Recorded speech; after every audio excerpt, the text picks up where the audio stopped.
Morning, glory, America. Bonjour, hi, Canada. It's Hugh Hewitt. Good Wednesday morning to you. Boy, what a good day it was yesterday on Wall Street, and that is my lead story of the morning because it's happening again overseas.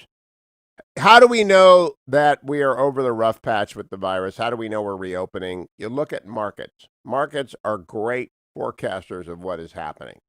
The Dow soared 530 points yesterday on big hopes for a vaccine. Not just one company, another one announced a great optimistic set of results for a vaccine. Novavax started a COVID-19 vaccine trial in Australia. The company's shares rose 4.5%. Now, that comes after AstraZeneca, Moderna, all three of them in 3 days of broadcasting, yesterday, today, and Friday past, I announced different vaccines look very good. We're going to get a cure for this. We're going to get a vaccine for this sooner rather than later. The therapeutics are rolling out as well. And what I like especially is broad-based market rallies. The only stock I own is Amazon, so mostly I have mutual funds, and mutual funds love broad-based stock rallies. And most of you have mutual funds. And Amazon's been doing just fine, but I've been worried about the broader market. And this is brought to you, by the way, by Birch Gold. I'll talk to you about Birch Gold in just a second. Text my name, Hugh, to 474747 to get the very best in gold opportunities out there, especially for your IRA and your 401k, which needs to be diversified. But the Dow yesterday went up 529 points. The NASDAQ went up 15 points, and the S&P went up 36. So the NASDAQ is tech heavy. It's the one that's been making all the money during the disaster because Amazon, among others, have been the new fair-haired child of everyone in America. Instacart, all the Costco, Walmart, people who deliver to you have just been doing great. Now, that's not going to change. The world has changed, and I can't help big box retail stores. But I'll tell you what the fetching Mrs. Hewitt and I did yesterday for the first time in 10 weeks. We walked and got ice cream from an ice cream store that was open and that had a steady business and had social distancing, and it was great. And there are hundreds of people out doing what they normally do. It will be another few days, and sidewalk dining will be open, and the malls are reopening. Gavin Newsom is reopening California. Everything is reopening. And if you look down at the markets that are Japan, of course, has already been open and closed. They're so far ahead of us in terms of hours. I always have to explain that to the Steelers fans. We're not running a race with Japan. It's just their day starts earlier. They're in the East. Their stocks went up 0.7%. Very healthy day in Japan. Right now, the English and German markets, which are getting close to the end of their day of trading, up 1.5% and 1.8% respectively. That's great news. The 10-year Treasury is at 0.7%. It's rising. That's great news. Oil remains above $34. That's great news. Meanwhile, gold has entered the entry point. It's below 1,700 again, 1,696.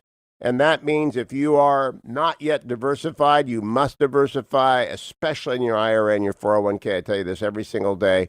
Go to hughgold.com or text Hugh, H-U-G-H, to 474747 and get the information from Birch Gold. They'll sell you gold if you just want to put it in your safety deposit box, or you can diversify. And you should, especially in your retirement, because what goes up comes down. We will have another bear market, another bull market, another bear market, another bull market before you retire. But gold is always gold, especially in panicky times. And there's a little bit of a panic on the China-India border, which I will cover in the course of today's show. Let me tell you, today we've got a lot going on. Admiral James Stavridis will be joining me to talk about that India-China standoff. Salena Zito will be here making up for her Monday miss because we had a holiday in the Semper Fi America's Fun show. Maine Senator Angus King and Wisconsin Representative Mike Gallagher. Angus King, the independent from Maine who caucuses with the Democrats. Mike Gallagher, the Republican congressman who you hear here often, are co-chairs of the Cybersecurity Solarium Commission. And that's a big deal. And I think in phase 4, it will be an even bigger deal. I'll be joined by the Director of Strategic Communications by Trump-Pence 2020, Marc Lotter, and by Delaware Senator Chris Coons, Democrat. Lots going on today. Don't miss any of it. But let's begin with Donald Trump at the White House yesterday. His attitude towards seniors on center stage yesterday, cut number 13. Soon, nearly half of all eligible Part D and Medicare Advantage prescription drug plans will offer this low-cost option. And when you say low cost, you're really talking low cost, giving seniors the freedom and choice to pick the plan that's right for them. Nothing will ever stop me from fulfilling my solemn duty to America's seniors. Right there. That contrasts with, of course, the disasters that has happened in many nursing home communities across the United States. Not the president's job, it's the governor's job. And he addressed that, cut number 15. We're using every tool at our disposal to protect our nursing homes from outbreaks. You saw the disaster of how badly some of the governors handled nursing homes. It's a disgrace what they've done. What some of the governors have done is a disgrace. He is very upset about that, and people should know, look, everyone's doing the best they can, but some governors did punt this badly, and most of those who did so are Democrat. It's not a partisan issue, but the media is attempting to frame this as Donald Trump is responsible for people dying. That's not true. I don't think anyone is responsible except the Chinese government. But if you're going to play that game, you've got to play the game fair. Who made the decisions to put infected people into nursing homes? Name Andrew Cuomo. I don't blame Andrew Cuomo. He did it. His department's responsible for it. He was the fair-haired boy of the first coronavirus couple of weeks, but now people don't talk about that much. He didn't intend for people to die. People just had to scramble, and that's all there is to it. And I personally believe if the economy is back on its feet, Donald Trump will be reelected rather easily. And that's what's happening. We are rebound. You know how I know it's happening? The Wild Adventure, TWA.US, has announced they're going forward with their June, July camping. Now, you've heard me talk about the Wild Adventure for years on this. It may be the best experience anyone can have. Dwayne and I have both gone. 5 days up in the Montana mountain wilderness, fishing, talking with great guys, eating great food. I mean, it is the time of your life. Some people call it the best week in your life. Here is the founder of TWA.US, Jan Janura, talking with one fellow, Todd Stover. And I play this because they told me yesterday they have a few spaces for the June camps where people just changed their mind at during the shutdown. They just said they couldn't come. They had conflicts. So they have a few spaces to open up in June. And they're packed for the whole summer and they're going out. But in June, they need to fill out a couple of spaces. Here's one guy who went, Todd Stover, cut 25. I'm here with Todd Stover. Todd, where are you from? Kansas City. Kansas City? The Kansas part of it? Kansas part of it, yeah. Because there's two Kansas Cities, right? Right. So you've got a Kansas and a Missouri. Yeah. But I live right by the state line. I'm close. So can you vote in both? No. Oh, too bad. No, but I could probably hit a golf ball into Missouri from my house if it was a good hit. And where are you right now? I am in God's country. Yeah. Really? Where's that? Montana. Montana? Yeah. Yes, sirree, the last best place. The last best place. And what are you doing? Fishing, finding my heart, communing with guys, communing with God, having a lot of great questions asked. Really? It almost sounds like a retreat, but I know you hate retreats like retreats. I do. Yeah, I don't. But this wasn't a retreat, was it? We don't retreat. We go forward. So, what was the most unique part of this week for you? Just the ability to hear God's voice loudly, clearly. I usually have a hard time hearing it sometimes, and here it was very, very loud. And what did he have to say to you? Well, he told me that trust was something that I really needed to focus on with him. Just trusting him, and where I'm at is where he wants me to be. And there's still a lot of really good things that he wants me to do and experience in life before I get to leave and go to his kingdom. And the unique, special relationship I have with my wife. How big of a blessing it is. Huh. Mm-hmm. Well, great to be with you, man. Great to be with you. Okay, thank you, glad buddy. you're up here. Go and check out TWA.US, The Wild Adventure, TWA.US. Great fishing, great Madison River trout fishing. I fished out the river I've been 3 times. Dwayne didn't catch anything, but if you go, you'll just say that's the best week I've ever spent. TWA.US. They've got openings in June, and I'll be right back, America. Don't go anywhere. You're listening to the Wednesday morning edition of the Hugh Hewitt Show.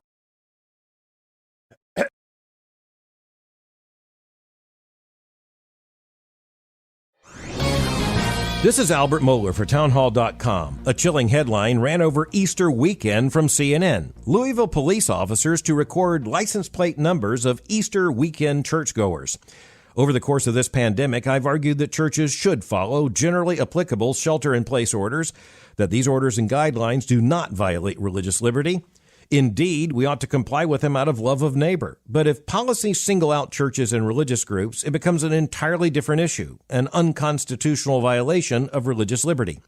Over the course of the last several weeks, some government officials have crossed the line. In the case of Louisville, it took a restraining order from United States District Court Judge Justin Walker to curtail Louisville Mayor Greg Fisher's attempt to prevent even drive-in church gatherings. The judge said, quote, "The mayor's decision is stunning, and it is beyond all reason unconstitutional. Consider this. In America, in 2020, comes the threat that they're taking names and they're taking numbers. It's extremely important that all American Christians take note, and in a hurry." I'm Albert Mohler. ADF, fighting for those whose religious freedom is being violated.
Welcome back, America. You are home on this Wednesday morning, the 27th of May in the year of the plague, 2020.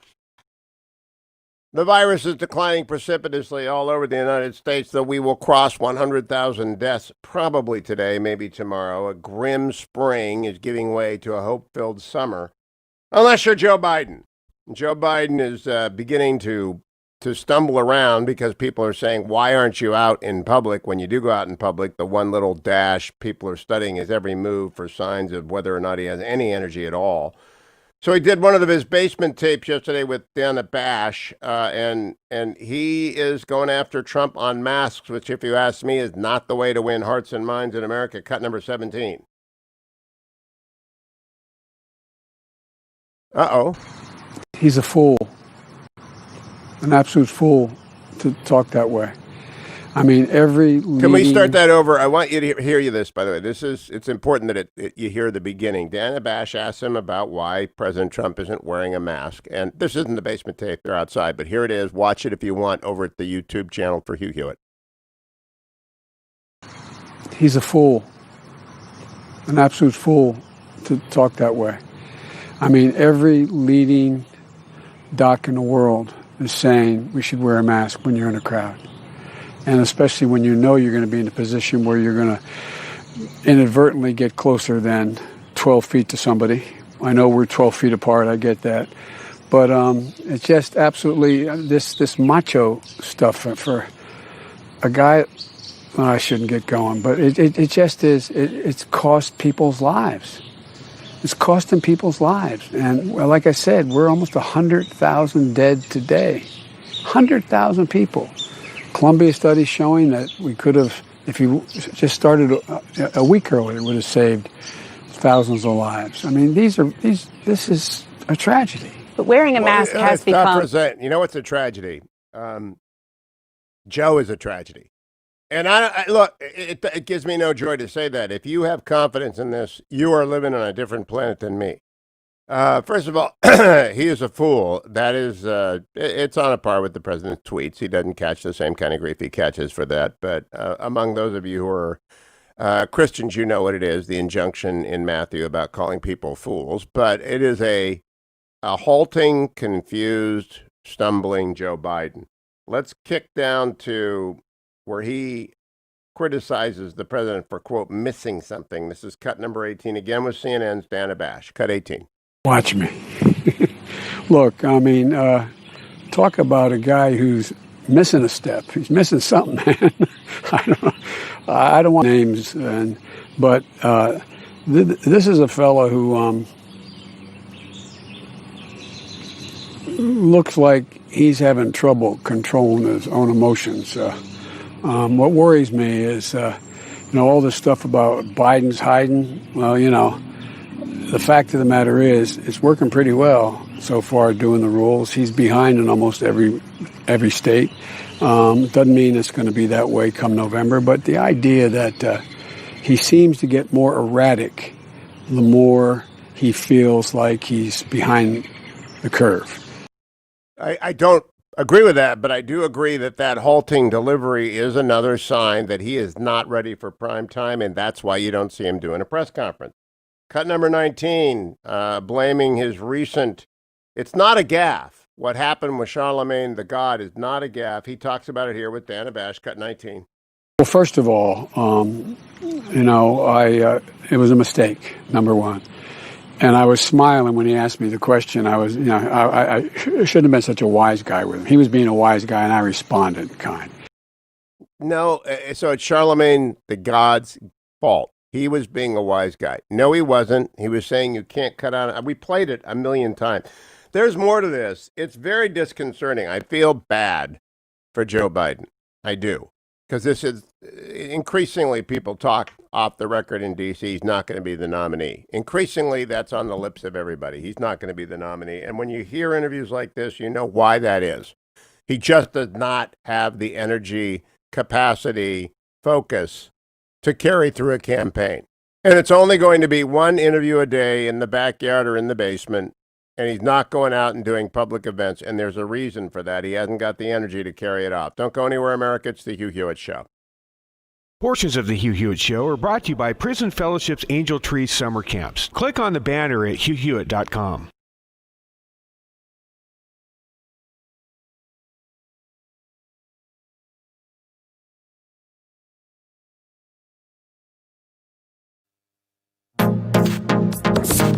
Trending now on The Larry Elder Show.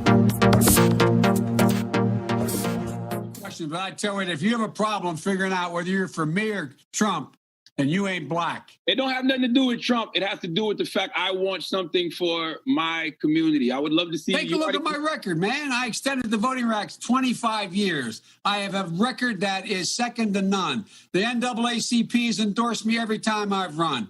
Come on. Take a look at the record.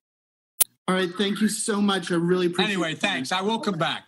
All right. I look forward to seeing you in person. Okay, absolutely. Okay, pal. Thanks a lot. I appreciate it, Charlamagne. If you have a problem figuring out whether you're for me or Trump, and you ain't black. Notice Charlamagne had absolutely no problem with that. Either he didn't really hear it, or he didn't appreciate how he was being insulted, or he agrees with it. Either way, it's bad. If you have a problem figuring out whether you want me or Trump, then you ain't black. Trump's black support is probably at least twice what it was in 2016, which means Joe Biden is asserting that there are millions of black people who are going to vote for Donald Trump, who aren't really black. I'm in trouble. Of course, this is how he rolls, isn't it?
33 minutes after the hour, America. I'm Hugh Hewitt. Thanks for joining me. My regular guest, Admiral James Stavridis, joins me now. Retired United States Navy, former Allied Supreme Commander of the NATO alliance, former head of Southern Command for the United States, former four-star admiral in the Navy, former everything.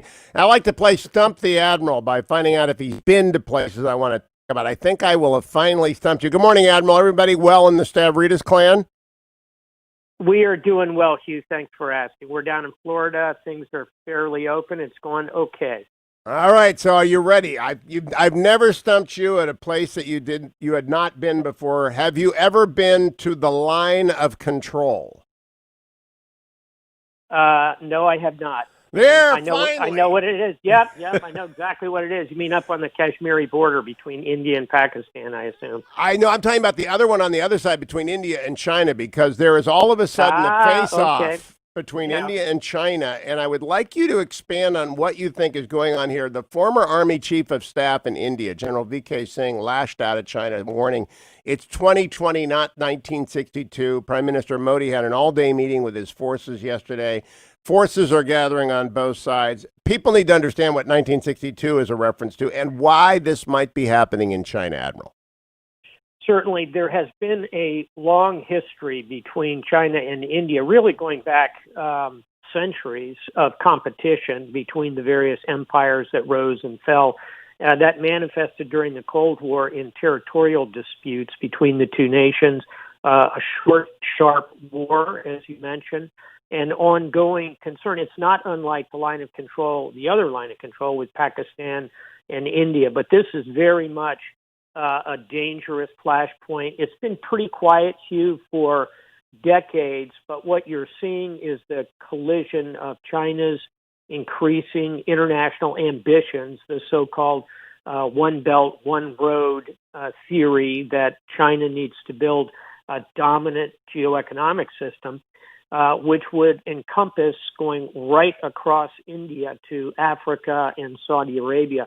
So this is real. It's also, and I'll finish with this, it's also President Xi, who is facing a lot of international criticism, deservedly, for the failure to handle the Wuhan virus well at the beginning and for the crackdown in Hong Kong. And he needs to rally nationalism inside China. Using India as a convenient piñata is a way to do that. It's dangerous. It's real. That's what General Singh said. He said you see a frustration in China now because other countries are questioning China. They're saying they want to withdraw their industry, so there's a lot of frustration. Therefore, you've got all these troops massing. But Xi is never struck me as the reckless sort, although this combined with the threat to Hong Kong makes me think perhaps he has got a significantly weakened domestic position. Would we ever know, Admiral Stavridis? We do know, and I would say that what's driving it is economic forecasts that he's looking at for the 6-month, 1 year, 3-year, and 5-year outcomes for China, which look quite slow. And recall that China's greatest accomplishment, perhaps in its entire history, is over the last 50 years raising its population out of abject poverty across the country and building a middle class. That middle class has got quite comfortable with the results of 5, 7, 9% growth. If that really slows significantly for China, that internal pressure will start to beat hard. I won't say erupt into a rising against the authoritarian regime, but Xi is smart. He's in it for the long term. He sees those economic forecasts and he's worried. And so he's building that nationalist fever inside the country right now. I had a chance over the weekend to talk with one of the senior Trump administration defense people, and they said in phase 4, they've got to have at least $20 billion, minimum $20 billion, because the cost overruns on existing orders for weapons platforms are going to be at least $11 billion because shipbuilders and plane builders, et cetera, have had to go to 1/3 shifts and stuff like that. So they need $11 billion for cost overruns, but they also need about $8 billion for a Virginia-class sub and 12 F-35s. And the comment was made, which was news to me, that the Virginia-class submarine is the single greatest deterrent weapon in the South China Sea. Now, can you expand on why that is, Admiral? Sure, because it is highly stealthy. The Chinese can't track it. The greatest mismatch between Chinese forces and U.S. forces is in that undersea realm. In other words, do it as A, B, C, D. U.S. submarines are A pluses, particularly the Virginia class, which are utterly silent to the Chinese. The Chinese submarine force is a D, maybe a D plus. There's a big disparity. Whereas in all the other weapon systems, particularly cruise missiles, surface ships, etc., that disparity is not so big. So the Chinese are well aware of this. It's an Achilles heel for them.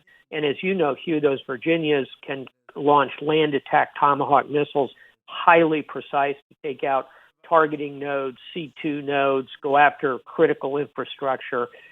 If we need to, we can flood the zone. And by the way, it's not only those Virginia class, even our earlier generation Los Angeles class attack boats are quite good, quite silent. So it's a big area of comparative advantage for us.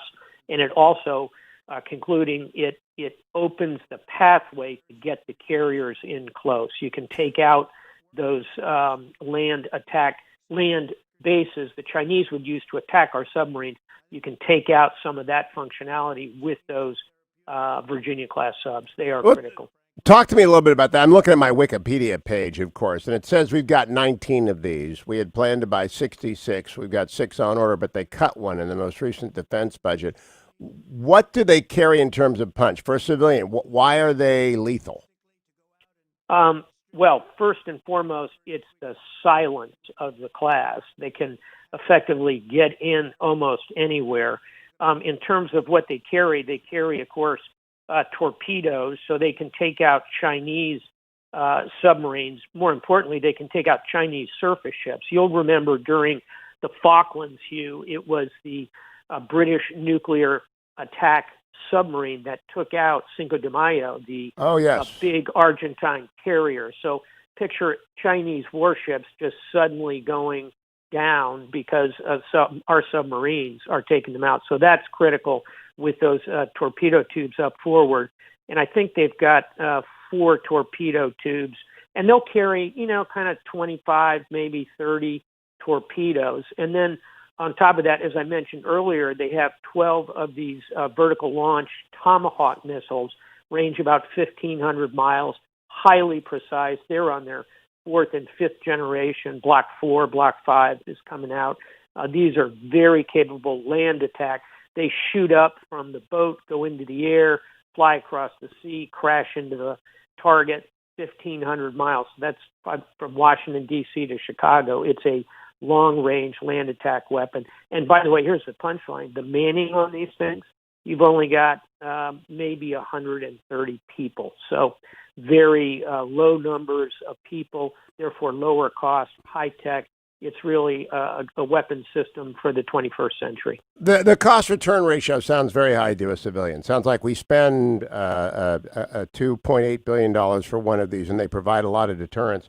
I am curious. We don't talk about submarines much, and I don't get many submariners on the show. In fact, I don't think I've ever had a submariner on. Do they self-select early at the academy and in the OCS? I mean, do you see them coming? In terms of the officer ranks, yes. These are super smart people, men and women. By the way, the entire force is now open to women. Not always was the case. And they have to really know the science behind the nuclear reactor program. They're all highly qualified. Almost all of them are engineers. Yes, they self-select. And here's the interesting thing to me, Hugh.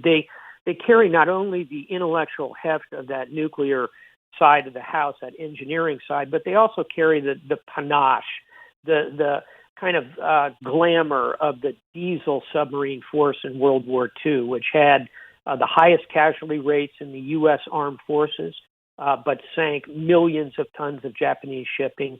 highly courageous warriors as well as super smart people. There's a lot to admire about the submarine force. Yeah, people remember War and Remembrance and Winds of War, which came before it. The submarine force gets its due there, finally. Every submarine movie is the same movie, right? So you can't really tell the story different. It's always the same movie, but whether Das Boot or whatever it is. But that book actually kind of communicated it well. Do they ever become CNOs? Have there been a submariner who's been a CNO? Oh, gosh, of course. Okay, didn't know that. Yep. Oh, yeah. When I was young lieutenant commander, I was the speechwriter for Karl Trost, who was, I would argue, one of our great 20th century chiefs of naval operations. More recently, my very good friend and contemporary, just a year ahead of me at the Academy, Admiral John Greenert, proud nuclear submariner, was the CNO just before our current CNO, Mike Gilday. So, yes, we've had multiple excellent submarine CNOs. And when you think about it, they're a small number in the force, but the quality drives them into those positions. By the way, back to Herman Wouk and Winds of War, there's also an unbelievably moving passage in Winds of War about the death of Captain Pug Henry, the protagonist in the two novels, the death of his son, a naval aviator who goes down in combat. Those are a beautiful pair of books. They are. I recommend him. I think that's at Midway. He goes down at Midway, does he not? He does. And that's where I was going with it, which we're coming up on the anniversary of Midway very soon. So I'm going to stick in a last question. Have you and Mrs. Stavridis watched Military Wives yet? The new film series about military wives attached to a British deployed unit. It's a true story. It sounds terrific. I think it's pretty lighthearted, but I think it's also supposed to be pretty good on the life, right? Yeah. Well, my wife is watching it, and she said she hadn't lived the life, but except as a child and as a parent. But she says yes, it's very accurate. So I will wait to hear from you and Mrs. S about that. Admiral, thank you. It's a deal, and that's set, by the way, with the families of soldiers deployed to Afghanistan, I believe. We should talk about Afghanistan next week. That's coming to a head. Oh, it is. All right, make a date. Next week, Admiral Stavridis will be back. Don't go anywhere, America. Stay right here coming up after the break. Well, I got bunches of senators and stuff coming up today, but let me remind you, it's time for ReliefFactor.com. I was fragged yesterday because I got out and did 8 miles, and I did a simulated 10K, which I haven't done in a while, which is start with 6.2 just to see how long it takes me. Gosh, I'm slower than molasses. But I don't feel bad because I got my Relief Factor. And I take it every single day, and with my very lukewarm coffee. That's actually stone cold coffee because my coffee warmer's on the West Coast.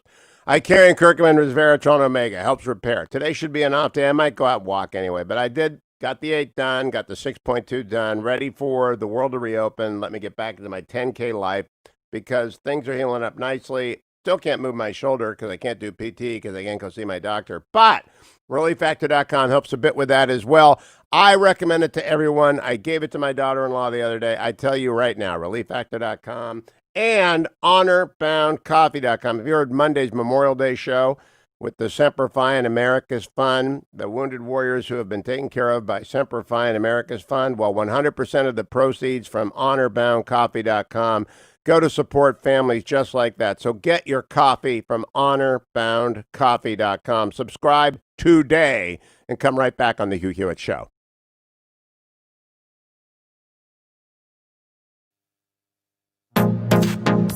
Trending now on the Hugh Hewitt Show.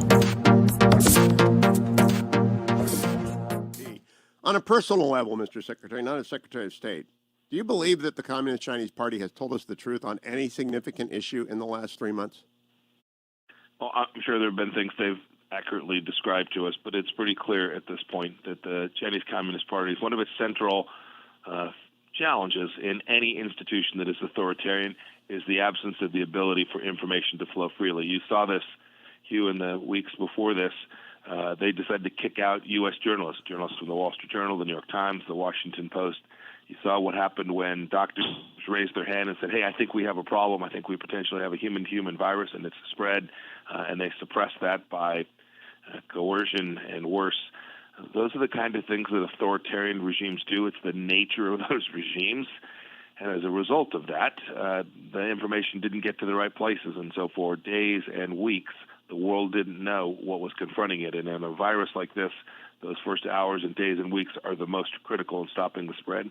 And the Chinese Communist Party failed to do that properly. I'll say this too, Hugh. We still need transparency today. We need openness today. We are still in the middle of this. We still don't know the precise source and origin spot of the virus. That will turn out to be important for epidemiologists and experts to help us get to the backside of this. We still need that kind of openness, and we urge every country that has information about the virus and data sets and is working on a vaccine or therapeutics to share that information broadly in the scientific community.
Welcome back, America. It's Hugh Hewitt. So good to have you join me. Salena Zito is my guest. You know Salena from the Wall Street Journal, the Washington Examiner, the New York Post, and, of course, usually Mondays with the Inzer Report here on the Hugh Hewitt Show. But Monday was Semper Fi, America's Fun Day, so Salena checks in on Wednesday. Salena, I hope you had a wonderful start to summer and a blessed Memorial Day. I did. I got to see my entire family, and it was like Christmas Day and Christmas Eve wrapped all together. So it's been a while since you got to be with the grandkids? And well, I have seen them through windows. I have read to them through a window, a closed window.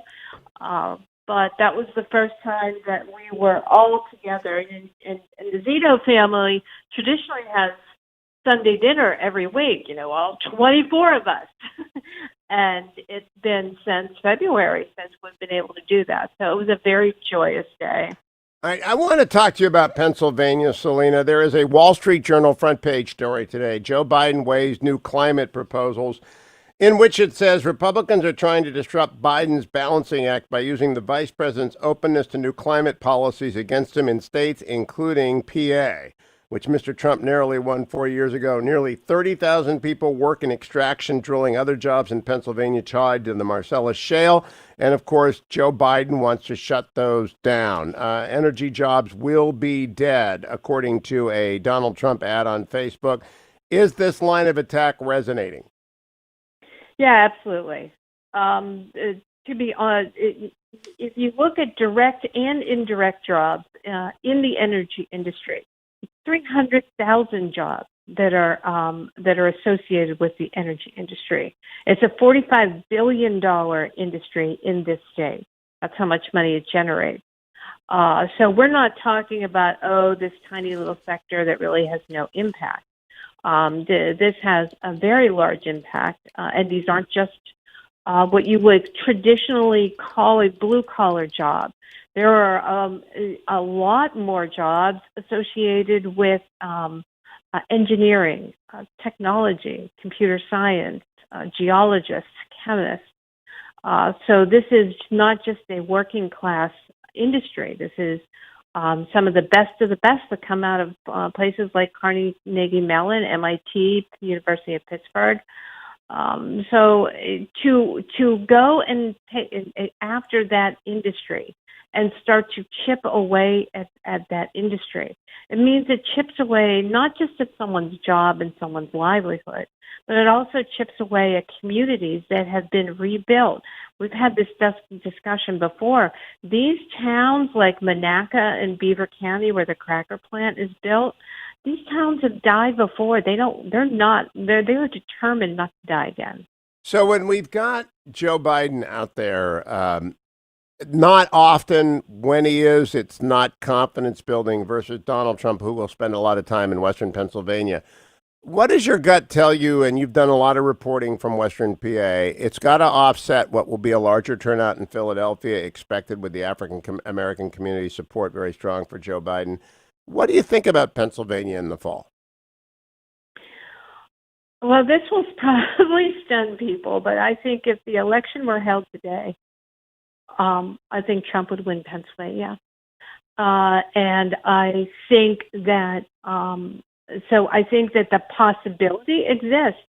I don't think people understand the unenthusiasm, if I just created a word, right, for Biden, not just among the progressives.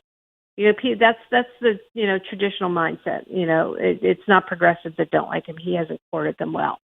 It is also across the board within the African American community. I don't think that comment that he made last week on the radio show helped him. And I think what we should all take a look at is what happens on Tuesday, which is next Tuesday, which is Pennsylvania's primary. Take a look to see who showed up. This is a state that has never, ever done a... Salena, you dropped on me. This is a state that has never, ever done a... that's like who shot JR. Really? That's like who shot JR. Dwayne, why did you hang up on Salena? Why did you dump Salena? I like her. I don't know why you don't like her. Generalissimo just dumped her. He got mad at her for some reason. Here's Joe Biden yesterday, cut number 22. Ben, are you listening? Cut number 22. Joe Biden. No one. They all left. Everything is messed up in my studio this morning. Oh, you're back. You said this has never happened before. What? It's like who shot JR and you went off to the summer season. What's never happened before? 30 seconds, Salena Zito. We've never done mail-in voting before. We've had absentee balloting, but it's only been under 4% because you had to give literally almost a legal excuse to vote by mail. So it's going to be fascinating to see what happens on Tuesday. All right, we will check in with you on a week from Monday to find out. We'll talk to you on Monday. Don't hang up again on her, Dwayne. That was mean. I'll be right back, America. It's the Hugh Hewitt Show. Portions of the Hugh Hewitt Show are brought to you in part by No Safe Spaces.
Trending now on The Mike Gallagher Show.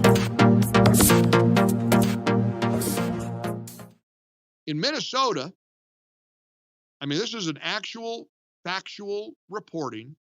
The governor of Minnesota will allow 50 people in restaurants, but churches can only have 10.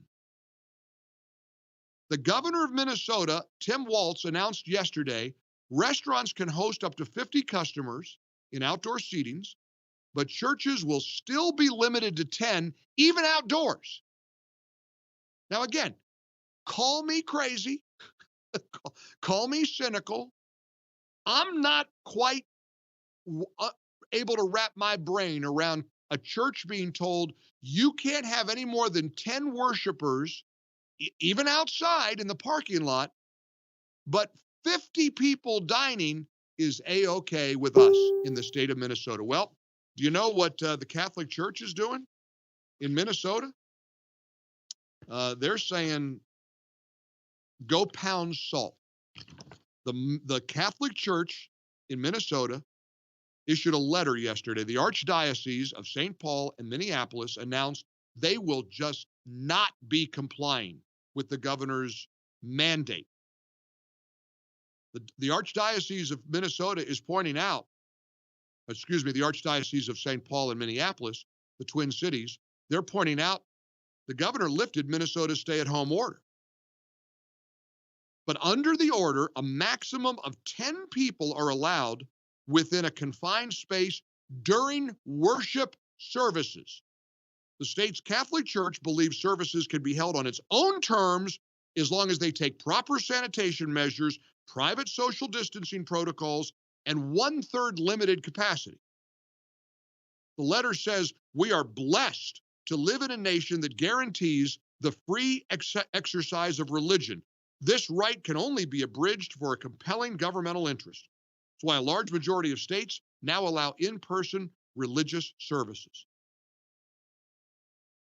The letter is very explicit.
Morning glory, America. Bonjour, hi, Canada. Hugh Hewitt on May the 27th. I want to begin this hour by thanking you. All of you have been out there donating to Angel Tree. You know, summertime is very tough on children who have a mom or dad in jail. Every day is tough. If your mom or dad, and in some cases, both parents are in jail and you're with a guardian or a grandma or grandpa or a family member. Summertime is particularly hard without school to fill the day. Angel Tree steps in. They often do so with camps. That's a little bit ragged this summer. I don't know which ones are open. If any of them are going to open, it's a case-by-case basis. But Angel Tree is doing their best, and you have been helping us do that. We've raised a lot of money, but we need to raise more. And right now, in the final 3 days of my spring Angel Tree campaign, I've got some very special news. Prison Fellowship received a $20,000 donation from one of its major donors as a matching grant for our final few days. That means your $200 gift becomes $400, $500 becomes $1,000, $1,002, $5,010. Just go to HughHewitt.com, click on that Angel Tree banner, or if you prefer, you can phone 888, toll-free number, 888-206-2764. 888-206-2764. For every $200 we raise, we send a box of blessings to one of these kids. They get $150 in grocery gift cards. Good food. Good food. Sports equipment, hoops, basketball, soccer, stuff to get them outside. They get a age-appropriate Bible, a note of encouragement. If you haven't had a chance to do it yet, you made a mental note you were going to do it, please do it now. I did get good news about the Wild Adventure, TWA.US. It's the great Madison River in Montana fishing camp for men.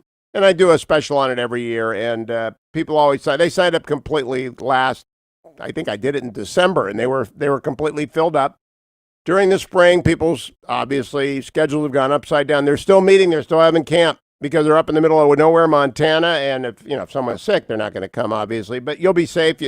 Summertime is here, and the days are long, and the fishing is great, and the fellowship is terrific, and they have, in July, they run weeks for young men between the ages of 20 and 30. So think about sending your son, your nephew, any young person in your organization who could use a great week of fellowship and renewal. This is Bruce Osgood, who helps lead these trips in Montana for the Wild Adventure, TWA.US. Here's Bruce talking about what happens at TWA.US, cut number 26. I'd like to tell you about an incredible experience that's uniquely designed for guys aged 21 into their 30s to give them the opportunity to unplug and wrestle with the big questions in life. It's called Young Guns, and it happens on a 640-acre ranch in southwestern Montana near the gateway to Yellowstone. Guys fly fish for trophy trout on private lakes, shoot sporting clays, hike in unspoiled wilderness, eat gourmet meals, and get time to think, talk, and be away from the noise. Know someone who might be interested? Check out our website, TWA.US. TWA.US is an amazing organization. Been running for 30 years. And Jan Jenner, its founder, is a very dear friend of mine. I've been up there 3 times. Dwayne went. Generalissimo, should people go to TWA.US? Oh, absolutely. If I had a chance, I'd go tomorrow. I'd send you tomorrow if I had a chance. Then I'd get a producer in there, and I could get some stuff done. I get some work done. I think when you were at the ranch, that was the best week the show's ever had. I'm sure you think that. It was a terrific week, but you didn't catch anything, and you're still not bitter about that? I did just fine on the I mean, you rafted and everything. You were on the river, but I mean, not catching anything. It didn't bother you. Actually, the guy that you just played that little promo from was Bruce Osgood, who was our group leader. I was on the boat with him. Bruce will say anything about anyone. His testimonial is great. It's a wonderful thing. But Bruce told me, I was with him together at Jan Jenner's house, and he said, it's very sad. Maybe you can get back some year and catch a fish, because it's very sad when you're the only guy among 12 guys who doesn't catch a fish. So you're calling Bruce a fine Christian man a liar, huh? I didn't say that. He just talked to me about you. And let me move on, by the way. I want to play a testimonial from Zach. He's one of the young guns. Again, this week in July, they got a few weeks in July, which are only for people in their 20s and 30s, so you don't have to sit around with old guys who are lying about the number of fish they caught. It's a lot of fun. It is the most beautiful place in the world. Jan doesn't make me go fishing anymore. I get up there when I can, just so I can sit on the porch and look at the mountains and the river. And I like to get on a boat and go down the river. I'd like to have a motorboat. I don't think you're allowed to have motorboats on the Madison. But, Dick Cheney and the people out there, they get in the way. They stand in the river. They put that stuff on and they catch fish. You, however, if you're young, listen to Zach, cut number 27. Hey, so I'm here with Zach Aspergren. Zach Aspergren. Zach, where are you from? Great job. Austin, Texas. Austin, Texas. Yes, sir. A lot of oil there, isn't there? There's a lot of oil. And Austin city limits. So where are you right now? I'm at the Smiling Moose Lodge in wonderful Montana. My first time to Montana. So what are you doing here? Oh, man. I've escaped the real world. Really? To experience God. In a unique way, a unique setting. It is unique here. Have you ever been on anything like this weekend before? I have not, because I don't do things like this. Me either. So how was this? It was truly unbelievable. It was really a great experience. I'm not the typical type of person who gets away and does this kind of stuff. So the uniqueness of it and the beauty of it and the ability to experience God in a personal, intimate way and to listen to his voice in a place with no distractions was amazing. I think most retreats are someone talking at you. Exactly. And then they say, oh, you have 15 minutes between this session and lunch. Go be with the Lord. This is just the opposite. There's a little bit of content, which is important, but it asks the questions, and then you go away and you reflect on your own personal life, because everybody's different, right? So my struggle is going to be different from somebody else's struggle. So what was the biggest personal take-home for you that you got out of this week? It was really just wanting to engage with my wife more. That's huge. Needing to be more intentional about that. I will say for the past 22 years, I've been very intentional about raising my children. And I've not been as intentional about loving my wife. And I think that the reality of that this week, and I needed to be away to understand that. Sure. And the reality of that really, really hit home. So if you said, hey, what's that all about? Go to twa.us. If you're under 40, you're looking at July. They've got some openings in July. If you're over 40, they've got a few, just like 3 or 4 different spaces opened up in June. twa.us. August is still completely full. It's the greatest week you'll ever spend. Look, the President of the United States is tweeting.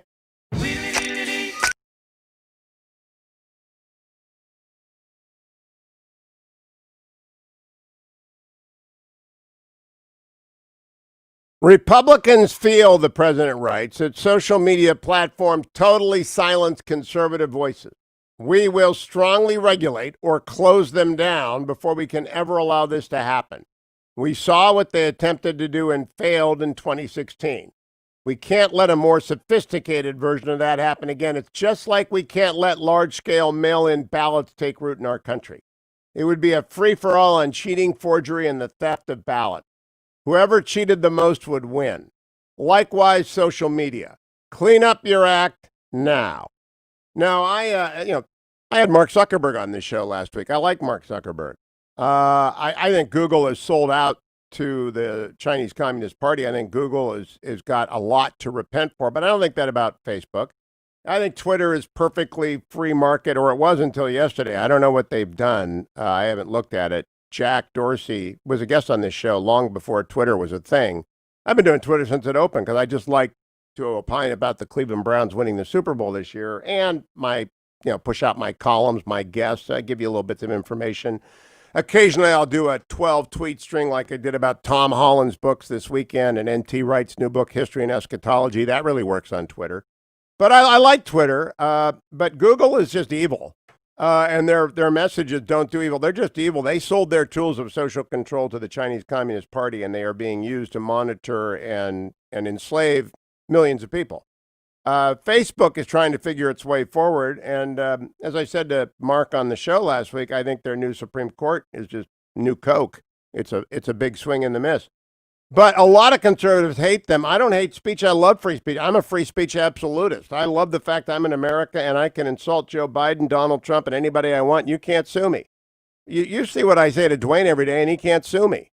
Even though he might say I've lied about his fishing in Montana, I haven't. And let him prove it. Ha! But social media can't pick winners and losers, or they are going to end up with a Department of Social Media. And this Twitter is going to be the one that does it. The president has 80 million followers for a reason. He earned them. If you don't like that, go out and earn 80 million followers. Joe Biden's got like, what, 8 million? I don't know. I'll go look during the break. Stay tuned, America. It's the Hugh Hewitt Show. Portions of the Hugh Hewitt Show brought to you by Sierra Pacific Mortgage. For more info, call 888-888-1172.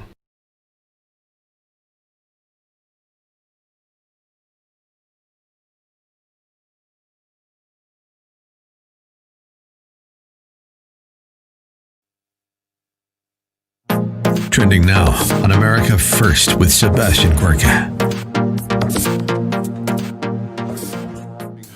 Joe DeGenoa, why did Mike Flynn have to be taken out? He had to be taken out because they knew that they had been conducting illegal surveillance of Americans since at least 2014. Because his prior job was the head of the Defense Intelligence Agency. And so they knew that once he got in, he would have to be told about Crossfire Hurricane. And so they decided that they were going to take him out no matter what, so that he could not infect the rest of the people around the president with this knowledge. And they succeeded. They did it. But he was somebody they could not take the risk because of his knowledge. And he was going to basically reorganize the intelligence community, and they hated him for that. Which is what he'd done already to the way we collect intelligence on the battlefield. That's what he was trying to do at DIA before he was fired, and he was going to get to the bottom of the crimes. And so they decided, well, we're just going to take him out no matter what it takes. And there's simply no doubt, ever since the famous January 20th email of Susan Rice to herself, at that point, any suspicion about President Obama not being involved was gone, because he was at the center of this. The fact that he knew about the Flynn phone call and Sally Yates didn't tells us, and now that we have the unmasking list, that tells us without any doubt whatsoever that he knew about a lot more than that. And indeed, obviously, if he knew, then he authorized it. But here's where, let me just finish why Bill Barr had to take the case back. Right. Because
Welcome back, America. 22 minutes after the hour. It's Hugh Hewitt inside the Beltway on a day that's going to be steamy and hot. I love it. Summer has come and the reopening of America is underway.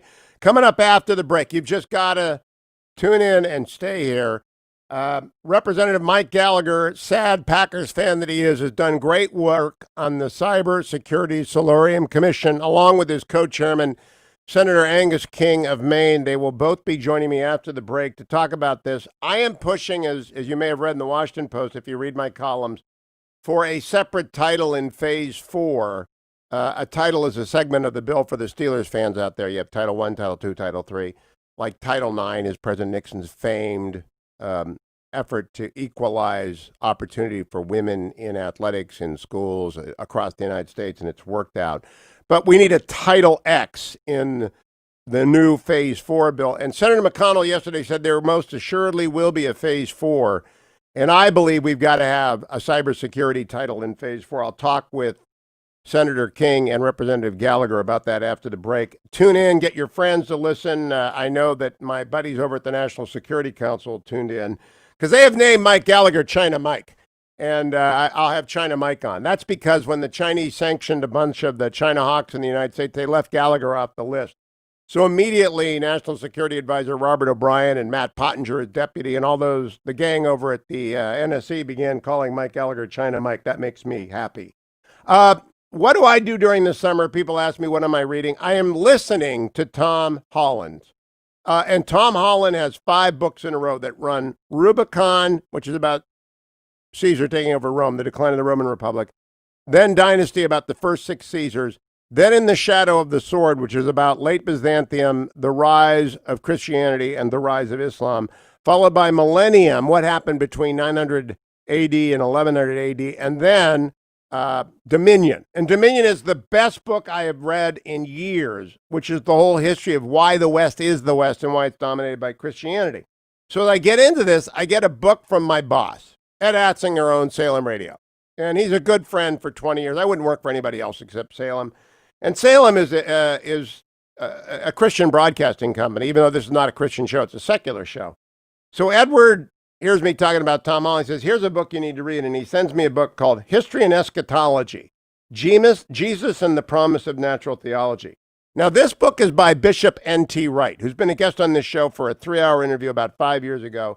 He wrote When God Became King. He's written like 50 books. He may be the world's greatest living theologian. I know that Wayne Grudem is widely regarded as the most accomplished systematic theologian. Albert Mohler is one of the great writers about theology in America. Catholic theologians, including Archbishop Chaput and others, have been guests on my show. But N.T. Wright, who's Anglican, is probably the most scholarly, accomplished theologian at work. So Edward sends me History and Eschatology, Jesus and the Promise of Natural Theology. I have not had to work on a book like this since I was in law school doing tax. And I barely got out of law school because of tax and Doug Kahn. For anyone who went to the University of Michigan Law School and took tax from Doug Kahn, when I walked out of that final exam, it was like Gallipoli. I turned to John Denniston and Tim Butler, my buddies, and I took it pass-fail, thank God, because I got the mercy P. And I said, did you understand anything on there? And of course, they said no. Now, I got through corporations on pass-fail, and that was easy. The one time I showed up, they all hummed the Johnny Carson music. And the professor, good old guy, went out to Hastings thereafter, looked up and looked at me like, who the heck are you? But I got to tell you, History and Eschatology, Jesus and the Promise of Natural Theology, I'd rather talk about mortgage rates. AndrewandTodd.com, AndrewandTodd.com. They bring you the market report in the morning.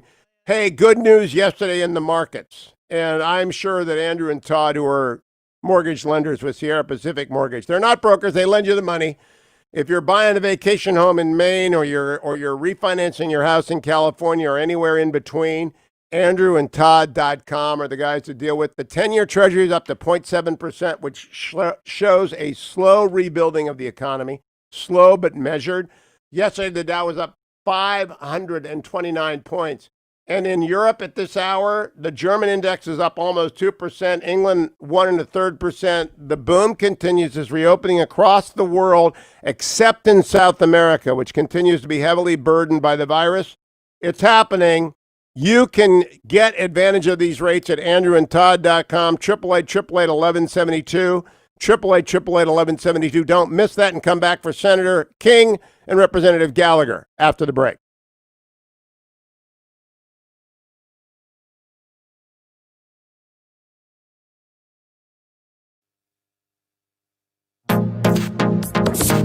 Trending now on the Eric Metaxas Show. Hey, Hugh. Hey, folks. I'm talking Where's your to camera? Ken Starr. It's the Eric Metaxas Show. I'm holding in my hand his latest book. It's called Contempt. How would you answer someone who says what you did with Clinton is just about the same thing that Mueller et al. Did with Trump? What is the difference in your mind of your investigation and his? The end product was we found absolute ironclad crimes. 14 different people were convicted in the Whitewater investigation, and for very substantive offenses. A number of the prosecutions, I don't say this critically, but it's a difference, in the Mueller investigation were convicted of so-called process crimes. Think of General Flynn, right? That, of course, is now being revisited. We will see what happens. I'm making no predictions about that. But with respect to the President of the United States, we found clear-cut evidence of crimes, perjury and obstruction of justice. And that's all laid out in the Starr referral. What Bob found, and what Bob Mueller found, was that there was no Russian collusion. Vladimir Putin, according to the report, it'd be intriguing to get Bob Mueller to say here were his sources if he could reveal them. He might not be able to. Vladimir Putin, after the election, calls together some of his closest advisors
Welcome back, America. I'm Hugh Hewitt. Thanks for joining me on this Wednesday, May 27th, in the year of the plague 2020. A most important couple of segments here. I'm joined by United States Senator Angus King of the great state of Maine and Wisconsin's Representative Mike Gallagher is a weekly guest. Senator King, not as often, but we're glad to have them both. Gentlemen, good morning. Senator King, a special welcome back. Good to have you here. Have you been trapped in the Beltway throughout the virus, or have you been able to get back and forth to Maine? Hugh, I'm happy to tell you I'm in Maine right now, man, and it's great to be here. Rented a car and drove up at the end of last week. We're here for a week, and it's beautiful. You got to get up here. You got to get up here, Hugh. I do. You know, your friend and mine, George, has that place waiting for me, so I'm waiting to get up there. Representative Gallagher, I understand that the commission has been undermined by a friendship between you as a Packers fan and Senator King's wife, who is also similarly afflicted. This is true. I will say, however, you know, I've been working very closely with Senator King for over a year now.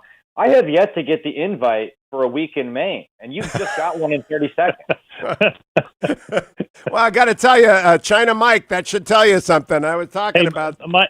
Mike, tell Hugh what I gave you for a wedding present.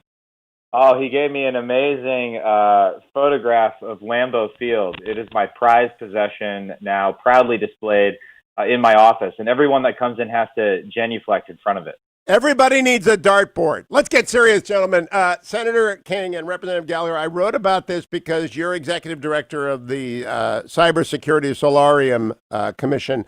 Admiral Monty Montgomery sent me the executive summary last week. I read it over the weekend. I immediately wrote a column about it. Senator King, very point blank, do you think there's a chance in Phase 4, which Leader McConnell said is going to happen, that you'll be able to break through in a bipartisan fashion with Representative Gallagher and get a separate title of that Phase 4 bill devoted to the Cybersecurity Commission's recommendations? Well, we're going to work at it, Hugh, because it's relevant. I mean, at the time of the pandemic, we're especially vulnerable. Think about it for a minute. Millions and millions and millions of people working from home, and that presents a whole new target space to our adversaries. And there are lots of lessons from the pandemic. In fact, later today or probably tomorrow, we're going to be publishing an appendix to our report based upon lessons learned and thoughts that we have about cybersecurity from the pandemic. So, Representative Gallagher, let's go back to what we did last week. You alerted me to the fact that the commission had finished its work. You actually alerted me to the fact that the commission existed. I'm not that dumb, but I didn't know about it. I knew about the first solarium. Would you give a brief overview for the audience as to what it is, what it did, and why this report exists, and then maybe whether or not it can get into Phase 4? Yeah, well, we were instantiated by the National Defense Authorization Act to take a comprehensive look at where we are in cyber, evaluate 3 different approaches going forward in cyber via a competitive process, and articulate a comprehensive strategy for protecting America in the cyber domain. And it is called, as you alluded to, the Cyberspace Solarium Commission, because there's a famous grand strategy design exercise from 1953 where Eisenhower got 3 teams of the best minds of the day to compete against each other, articulating 3 different strategies for how we would compete against the Soviet Union. And so we took inspiration from that, and we also tried to modernize concepts of deterrence for the present day. And we really, in the final report, argue for what we called layered cyber deterrence, which is a comprehensive strategy for how we become a better ally, a worse enemy, and a harder target. And it's really a strategy for how we get the federal government working more cooperatively with the private sector, where the lion's share of the critical infrastructure and the assets and the talent are housed. So I want to go to the 2 most important of 70-plus recommendations, Senator King. Design a way to better recruit, develop, and retain cyber talent. That would require, if we had this mythical title in Phase 4, a separate hiring authority, a separate pay scale. I had Mark Zuckerberg on the show last week. They're hiring all the talent in the world into the Valley and into the large startups. It's very difficult for the federal government to get the people that we need to do cyber defense. You know what the difference is, Hugh? Public service. People want to think and feel and believe that they're in something bigger than themselves, that it's important, that they're serving their country. And that's why we have the enormous talent that we have in the military services. One of the things we're talking about is a kind of ROTC for cyber talent. where you get college scholarship, college help in exchange for a commitment to serve the country in this field. So we're trying to think as creatively as we can because, like everything else, it's all about talent. It's all about having the right people in the right jobs. But we have found that the call to service is a very important part. And as I say, that's why we have such talented people that we have in the military and in other areas of the government. I'm going to come back to that in a second, Senator King, but you've also been a governor, so you know that there are the D.C. and every state capital is littered with the reports of commission that have never gone anywhere. Why does this one have a chance of not being the one commission that worked was the Social Security Commission, Daniel Patrick Moynihan made famous. Why does this stand a chance of being that as opposed to the graveyard of commission reports that around us in the Capitol? Well, I think there are two reasons. One is the urgency of the problem. More and more people, as I talk to my colleagues on other committees and throughout the Senate, people recognize that the cyber threat is real. It's imminent. I said to somebody the other day, this is the longest wind-up for a punch in the history of the world. We know that it's coming. In fact, it's already happened to us. That's number one. Number two, this commission had a kind of unique structure. There are four members of the commission are active members of Congress on the relevant committees. Mike Gallagher and I are both on armed services. I'm on intelligence. Jim Langerman from Rhode Island is armed services, and Ben Sass is also intelligence and armed services. So it's a strong group within the Congress that are working on this. So, and we're all committed to making it happen. And we've already had a hearing. Mike and I had the uncomfortable experience of actually being witnesses before a Senate hearing last week, and so we're moving forward in a number of areas. We think we just got to make this happen. Representative Gallagher, one of the things that people don't quite realize is how vulnerable they are. Now, I'm aware of that, and I've kind of given up. I assume because of the people that I talk to online and via my devices that I'm compromised in 100 ways. I just assume no privacy. But a lot of Americans are basically ignorant of the world that is going on around them, the invisible world of conflict. Do you want to sketch that out for them? Because it is actually every state, every local government, every institution is pretty much under attack every day by the bad guys in cyberspace. Well, to connect it to your earlier question, we really tried to sketch it out in the report, and we deliberately wrote a report that would be accessible to everybody so as to apprise people to the nature of the threat. In fact, if you download the report, which you can for free on solarium.gov, the first 2 pages, even before the executive summary, are a sketch of a futuristic scenario written by Peter Singer and August Cole, who you know as the authors of both Ghost Fleet and the new futuristic novel, Burn In. And in that, we tried to sketch out exactly what a future disastrous scenario would look like because, as Senator King aptly pointed out, such a scenario, it's not years away. It could be months, if not days away. Everybody who has a device, everybody who has something that's connected to the internet is vulnerable. What have we learned in the pandemic? People are even more reliant upon their home internet for critical functions, for working every single day. We had a commissioner on the Cyberspace Solarium Commission, Tom Fanning, who runs a major utility company, energy company, and he said his company is under attack on the order of, and Senator King has the exact number, of hundreds of thousands of times every single day. So it's your personal data.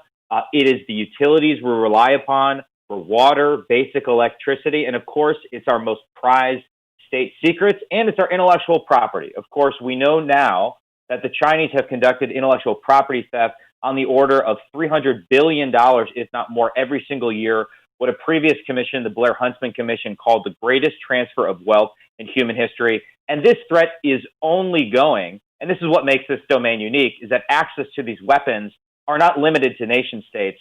There are individual bad actors out there who can have the cyber equivalent of a nuclear weapon. And that's what we're trying to avoid. We're trying to establish a posture of respectable deterrence in cyberspace so the bad guys don't feel like they can attack us and get away with it. There's one other piece of this that I think that's important. Your question is a really good one. How do we get this done? There wasn't a breath of partisanship in this whole process. Other than the 4 members of Congress, I haven't the faintest idea the party affiliation of the other 10 members of the commission. The partisanship just wasn't there. We had people from the executive, from the current administration. It just is all about trying to get this done. And, that's the way it's working thus far in the Senate. I mean, we had a hearing, as I mentioned, we had Ron Johnson and Gary Peters, no air between them on this issue. And I think that's an important piece of this. And wouldn't it be nice if occasionally we can do something in the public interest that doesn't split along party lines? Well, we do know that phase 4 has got to pass. I've written this because the states need some help. There absolutely has to be a phase 4, and the leader wants liability protection. So there's going to be a bill. Is it possible? Can you get to work and draft it so you can hand a finished bipartisan product to the leader that says, here's Title X or Title Y or Title Z, whatever the number is, wherever it would come in the bill, just drop it in. We've got Angus King and Ben Sass here. We'll go and round up 60 votes in the Senate. If it gets through the Senate, we'll get through the House. Senator King, do you think that's possible? Because the door is open, and rarely does the door get open in Washington. Well, I think that is possible. But the other route, Hugh, is the National Defense Authorization Act, which, as you know, has passed every year for the past, 60 years. And we're already working with the committee. I know that we've made specific proposals along the line you suggest to armed services. So, yeah, I think it is possible, although you never can tell. Mitch may say, no, this has got to be strictly COVID related because I don't want to open the floodgates. But certainly it's one of the options that we're going to pursue. Mike Gallagher, I think it is COVID related for this reason, in an illusion that you will not understand. In fact, I'll give this to Senator King. You remember the Ali Frazier fights of our youth, right, Senator? The three great Ali Frazier fights. And when a heavyweight gets into a bout with a heavyweight, they go in for the kill when they've staggered him. China's got us on the ropes right now. And I really am afraid that right now the Chinese Communist Party delivers a second staggering blow.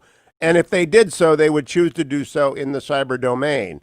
That's why I think it's related to COVID. I think if we don't defense up against the PRC, we are simply blind to what they are capable of doing. Your comment, Senator. Well, I think I think you're absolutely right that an attack in this day and age is much more likely to come in the cyber realm than it is kinetic. And that's just one of the realities. So, and we are, they're striking us, or if they did strike us now, it would be at a time of vulnerability. So, I don't disagree with you at all. Through some oversight, I'm not in charge of the Senate, but Mitch has to make these decisions. But I do think it's a possibility that there are a number of our recommendations that can fit into an extra title of the COVID bill, and certainly that's what we're going to try to do. But don't forget, we've got armed services, we've got Homeland Security. There are lots of pieces to this, but I believe that, as I say, I think my colleagues, we have their attention, number one, and number two, this is a refreshing area where we don't have a lot of partisanship. I agree. And Mike Gallagher, this is sort of where we are vis-a-vis cyber defense, where we were in December vis-a-vis the virus. There is an alarm sounding. People can choose to ignore it. Unfortunately, a lot of people did about the virus in December. There is no need to ignore this. And I want to go down to what you have in the report about employing the military instrument of power deterrence to punish adversaries and actually lay out the rules for that. What about the rules of publicizing counterattacks in the cyber domain? Because we don't know that they are going on. I've had this discussion with military authorities before, but what's your opinion about publicizing when we punch back? Well, if you dig into the report, we certainly advocate more transparency in this space to enhance our deterrent posture. In particular, we're arguing for promulgating a new declaratory policy where we basically say to our adversaries, if you do X, we will do Y and Z. Now, we preserve flexibility for DOD. It's not, paint by numbers. We're going to dictate exactly the response. But we do believe we need to have more transparency when it comes to our willingness to be able to strike back quickly. But also, so much of this is our ability to reconstitute our economy, our military, et cetera, in the wake of a massive cyber attack, which is why we're also recommending something called continuity of the economy planning. If we face that unfortunate event of a massive cyber attack, we want to be prepared prior to it and have the plan ready to go for, okay, this is how we get back online, and this is how we get DOD in a position to strike back quickly along with our allies and partners in a coalition. And so a declaratory policy combined with an enhanced signaling strategy is a key part of ensuring that our adversaries don't feel like they can attack us and get away with it. Last question to you, Senator King. I don't think you'll get a national cyber director in any, or you won't get the administration support. But absent that, I do think you can stand up the new cloud certifying authority and many other things. Has the administration signaled that if there is an effort to put together a bipartisan bill that they will support you? We haven't gotten a clear signal across the board. Obviously, we want to work with the administration. And by the way, I think the National Cyber Director is a favor to the president. It's giving him a center of authority that he can hold responsible. In the old days when I was in business, one of my principles was I want one throat to choke. And that's what we're talking about here. So I haven't given up hope in persuading the administration that this makes sense. The problem is, Hugh, we've got authority for cyber scattered throughout the federal government, and nobody's in charge. And we don't want a situation where everybody's pointing at other people and saying, well, that wasn't my responsibility. So that's the idea of the National Cyber Director, appointed by the president in the executive office of the president, like the trade representative. I think that's very important. The other thing, Hugh, and Mike touched on this, we've got to have a deterrent strategy. Right now, we're a cheap date.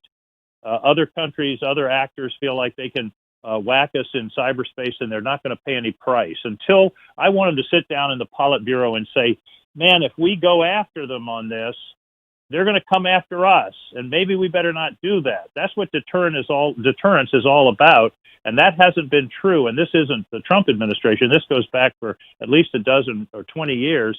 We've got to have a policy that says if you hit us, you're going to get hit back, and you're going to pay a price. Senator Angus King of Maine, Representative Mike Gallagher of Wisconsin, great work on the Cybersecurity Solarium Commission. I hope there is a title in Phase 4. I hope you get this done because it is bipartisan. It's urgently necessary. And I thank you both for joining me this morning. Thanks, Hugh.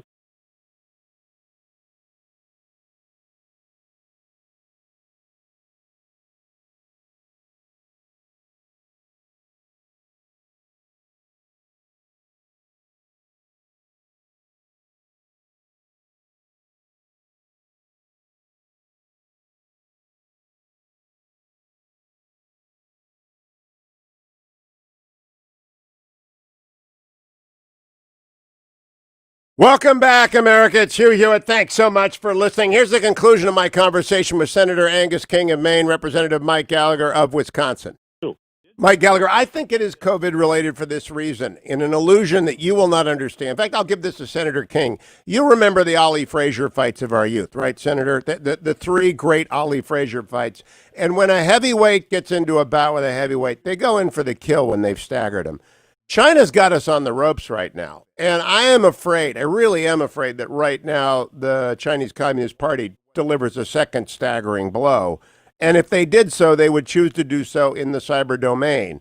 That's why I think it's related to COVID. I think if we don't defense up against the PRC, we are simply blind to what they are capable of doing. Your comment, Senator.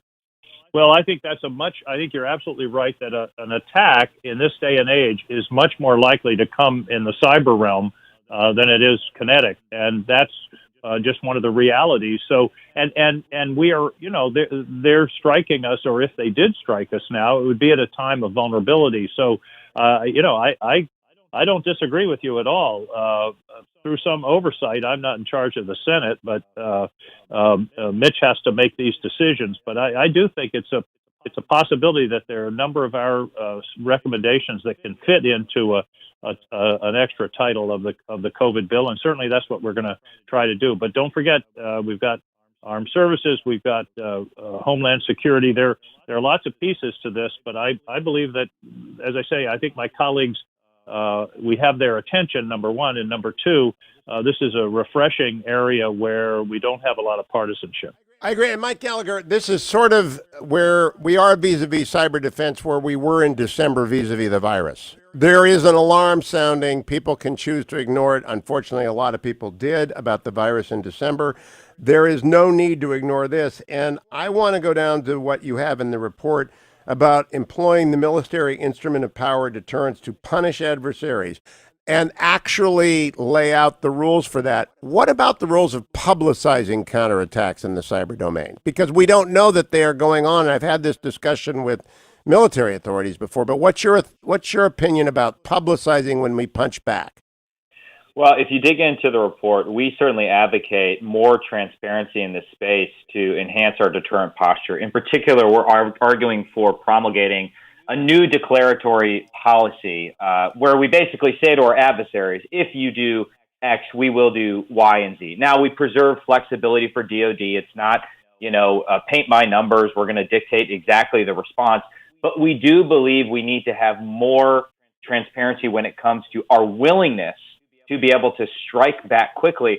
But also, so much of this is our ability to reconstitute our economy, our military, et cetera, in the wake of a massive cyber attack, which is why we're also recommending something called continuity of the economy planning. If we face that unfortunate event of a massive cyber attack, we want to be prepared prior to it and have the plan ready to go for, okay, this is how we get back online, and this is how we get DOD in a position to strike back quickly along with our allies and partners in a coalition. And so a declaratory policy combined with an enhanced signaling strategy is a key part of ensuring that our adversaries don't feel like they can attack us and get away with it. Last question to you, Senator King. I don't think you'll get a national cyber director in any, or you won't get the administration support. But absent that, I do think you can stand up the new cloud certifying authority and many other things. Has the administration signaled that if there is an effort to put together a bipartisan bill that they will support you? We haven't gotten a clear signal across the board. Obviously, we want to work with the administration. And by the way, I think the National Cyber Director is a favor to the president. It's giving him a center of authority that he can hold responsible. In the old days when I was in business, one of my principles was I want one throat to choke. And that's what we're talking about here. So I haven't given up hope in persuading the administration that this makes sense. The problem is, Hugh, we've got authority for cyber scattered throughout the federal government, and nobody's in charge. And we don't want a situation where everybody's pointing at other people and saying, well, that wasn't my responsibility. So that's the idea of the National Cyber Director, appointed by the president in the executive office of the president, like the trade representative. I think that's very important. The other thing, Hugh, and Mike touched on this, we've got to have a deterrent strategy. Right now, we're a cheap date. Other countries, other actors feel like they can whack us in cyberspace, and they're not going to pay any price. Until I wanted to sit down in the Politburo and say, man, if we go after them on this, they're going to come after us, and maybe we better not do that. That's what deterrence is all about, and that hasn't been true. And this isn't the Trump administration. This goes back for at least a dozen or 20 years. We've got to have a policy that says if you hit us, you're going to get hit back and you're going to pay a price. Senator Angus King of Maine, Representative Mike Gallagher of Wisconsin, great work on the Cybersecurity Solarium Commission. I hope there is a title in Phase 4. I hope you get this done because it is bipartisan. It's urgently necessary. And I thank you both for joining me this morning. Thanks, Hugh. It is a pleasure to have on Angus King and Mike Gallagher. They've done good work. And Ben Sass and the other Democrat, there's a lot of people who aren't partisan at all on this commission. Wake up, read it. Understand every time you pick up a device, you're probably just giving more data to China. We need this. We need it badly. Come back. Hour number 3 of the Hugh Hewitt Show is straight ahead. Portions of the Hugh Hewitt Show are brought to you by Prison Fellowship's Angel Tree Summer Camps. Click on the banner at hughhewitt.com.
This is Albert Mohler for townhall.com. A chilling headline ran over Easter weekend from CNN. Louisville police officers to record license plate numbers of Easter weekend churchgoers.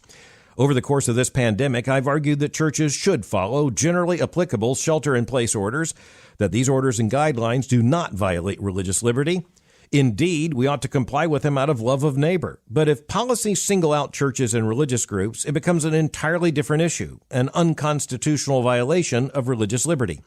Over the course of the last several weeks, some government officials have crossed the line. In the case of Louisville, it took a restraining order from United States District Court Judge Justin Walker to curtail Louisville Mayor Greg Fisher's attempt to prevent even drive-in church gatherings. The judge said, quote, "The mayor's decision is stunning, and it is beyond all reason unconstitutional." Consider this. In America, in 2020, comes the threat that they're taking names and they're taking numbers. It's extremely important that all American Christians take note, and in a hurry. I'm Albert Mohler. ADF, fighting for those whose religious freedom is being violated.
Morning glory, America. Bonjour, hi, Canada. It's May 27th in the year of the plague, 2020. We begin this morning. The president has been tweeting.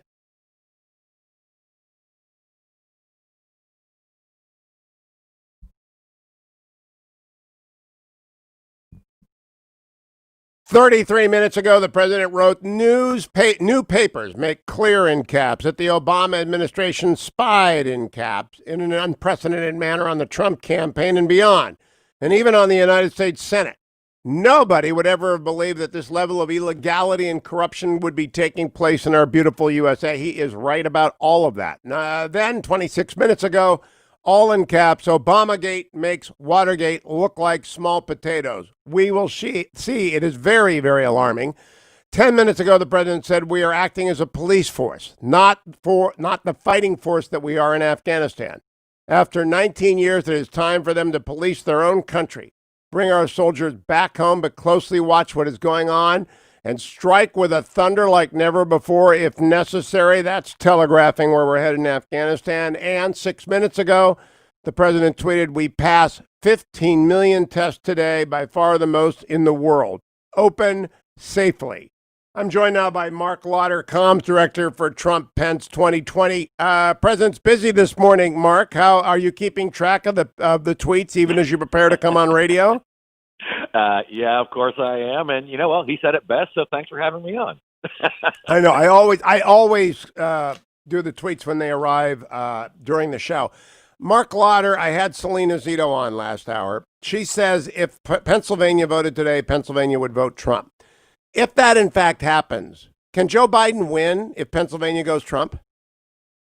Well, there's always various paths, but no, and I think that it's over with if Pennsylvania goes, and it should go for Trump. I mean, let's be honest here. Joe Biden is following the Hillary Clinton playbook, saying I want to put energy workers out of work. He's following the playbook of Obama and others, saying China is our friend, China can take our jobs. Well, Donald Trump is fighting to bring back our manufacturing jobs, fighting to bring back energy and make us and keep us energy independent. Seems pretty easy on the surface of it to me. Well, now work the map with me a little bit. I know the arguments on why I'm going to vote for Donald Trump, which comes down to national security and economic recovery. But people play the map game. If Pennsylvania stays red, can you lose Wisconsin, Michigan, and Arizona and still have the president get to 270? Yes, I believe so. I'm trying to do the math in my head real quickly. But I don't believe that would happen. All things being equal, if we carry every state but only one of the big three, we obviously still the president continues to serve. I'm not sure once we start adding others in there, but let's also remember, look, I'm convinced Minnesota is going to flip, is also going to go red. New Hampshire is going to go red because we came so close in both of those states in 2016, and I believe there is a good chance that there will be some other states that flip and go red as well. Yeah, the reason I bring this up is I have watched a rather concerted effort on Twitter from partisans of a declining Joe Biden. And I say that just because he refuses to campaign. He will not come out and campaign, and I worry about his energy and ability to do so. And I wish him well. But you got to campaign if you want to be president, and he's not doing so. I see an online effort to say it's over. President Trump has lost seniors. We're going to win Wisconsin. We're going to win Michigan. Arizona's going blue. And I know Martha McSally's in a tough race. It's always tough in Arizona. That's what people forget. It's always tough in Arizona. But if the worst case scenario happened, I think the worst case scenario is Michigan, Wisconsin, and Arizona go blue, and the map stays the same. And I still think Trump's at 270. Yeah, I think that's right. Again, I'm trying to do the math in my head there with the map, but I think that's right. And here's the thing. I mean, and this is what it's going to come down to. Joe Biden cannot continue to hide in the basement. America is a country that was founded by people who took a risk and came across the ocean. Then they explored the West. Then they went to space, and they fought wars that the rest of the world needed us to fight and win. We are a country that takes risks, not hiding in a basement cowering. That's not how we're going to make America great again. It's not how we're going to bring back jobs. And Joe Biden is going to look very weak. He's already weak on China, worse than Chamberlain. I think this is going to be bad for him if he keeps this up. Now, Mark, there have been two Twitter controversies, actually two political controversies, one on Twitter, one on podcast. Charlemagne the God and Joe Biden were talking, and Joe Biden said, if you don't decide between Trump and Biden, you don't want Biden, you ain't black. And the president's gone after Joe Scarborough, calling Cold Case Joe. Both have drawn a lot of criticism. Do they balance out, or does the media pay only attention to the Scarborough tweets and not much attention to the ain't black comment? Well, in some cases, you saw the Biden comments get a little bit of coverage. Of course, many in the mainstream media, CNN primarily, barely gave it any coverage at all, and they just ran shade for Biden. I think you'll probably see more about it, but I think it says more about Biden, who believes that these votes are his and that he doesn't have to work for them. And what you see President Trump doing is he's going after black Americans and trying to earn their vote, and Latino and Hispanic Americans and labor union members. And he's actually having an impact, and it's scaring the heck out of Democrats. That's why they're worried about an economic recovery. They're worried about so many other things. And the only thing they can try to do right now is try to divert people's attention, try to take it away to something else, because bit by bit, the president is blowing apart the Democrat coalition groups one by one. Talk to me about conventions, because Ron DeSantis said yesterday that Florida is open for both the Republican and the Democratic convention. It looks like Roy Cooper, the governor of North Carolina, is doing his best to lose the Republican convention there. What is the status of conventions, and will there be a Republican convention somewhere? There will be a Republican convention, and it is our hope, our plan, and our continued effort to have it in Charlotte, in North Carolina. But ultimately, it's going to come down to the governor. And if he wants to hide in the basement with Joe Biden, then we're going to do what we need to do. And because of the coronavirus right now, and because so many convention cities have had their conventions taken away, have had them canceled, we have an opportunity to move if we need to. We'd rather not. But if some other city wants it and they want to deprive the people of North Carolina that tax revenue and that spotlight on their state, then that's going to be up to governor. That's going to be up to the governor to decide. We'll go where we're wanted, and we'll set the stage for an America that's back and a president who's going to be reelected. When does the governor have to tell you, yes, it's on, in order for it to go there with certainty? Well, the president said he'd like a decision by the end of the week, and I think we need to know whether this governor wants to work with us. And we've already, the Republican, the RNC has already hired a medical professional, a public health official, a doctor, to help work with local health officials, the national officials, and all of the security apparatus to make sure that we can do this convention safely. But we've got to have the support from the governor. Mark, he's not going to offer it. People don't understand the complexity here. There's one guy in the Salem Radio Network, Tom Tradup, who has to line up everybody's accommodations, everybody's radio row, everybody's press passes, everybody's special parties, except me and Dwayne, because you, Marc Lotter, are taking care of me and Dwayne. I know you've given us that all-access pass, and that we get to always, and we get to be in the closest hotel and all that good stuff, and Dwayne will take your number on that. But the complexity level of a move is extraordinary. Could it actually possibly move? Well, I think, with 3 months' notice, you could probably get something put together. With 3 weeks' notice, it would be very difficult to do. And so that's why I think the president is rightfully saying to the governor of North Carolina, we're not talking about the governor of New York or California or Washington State where they've had hot spots. We're talking about the governor of North Carolina saying, will you work with us? Will you give us your pledge that you're not going to play politics with this and try to shut us down at the last minute? And we'll see what he says. We need a date certain, a declaration. It's a go so that everyone can make their plans. I do think that's a reasonable requirement because, like I said, Tom Tradup, for every network, there's one person who's scratching their head saying, what the hell do I do, right? No, you're absolutely right. And we have teams of people who are in Charlotte and have been there for more than a year getting ready for this thing. And if we need to pick up and do and basically move the map to somewhere else, then we need to get started, yesterday.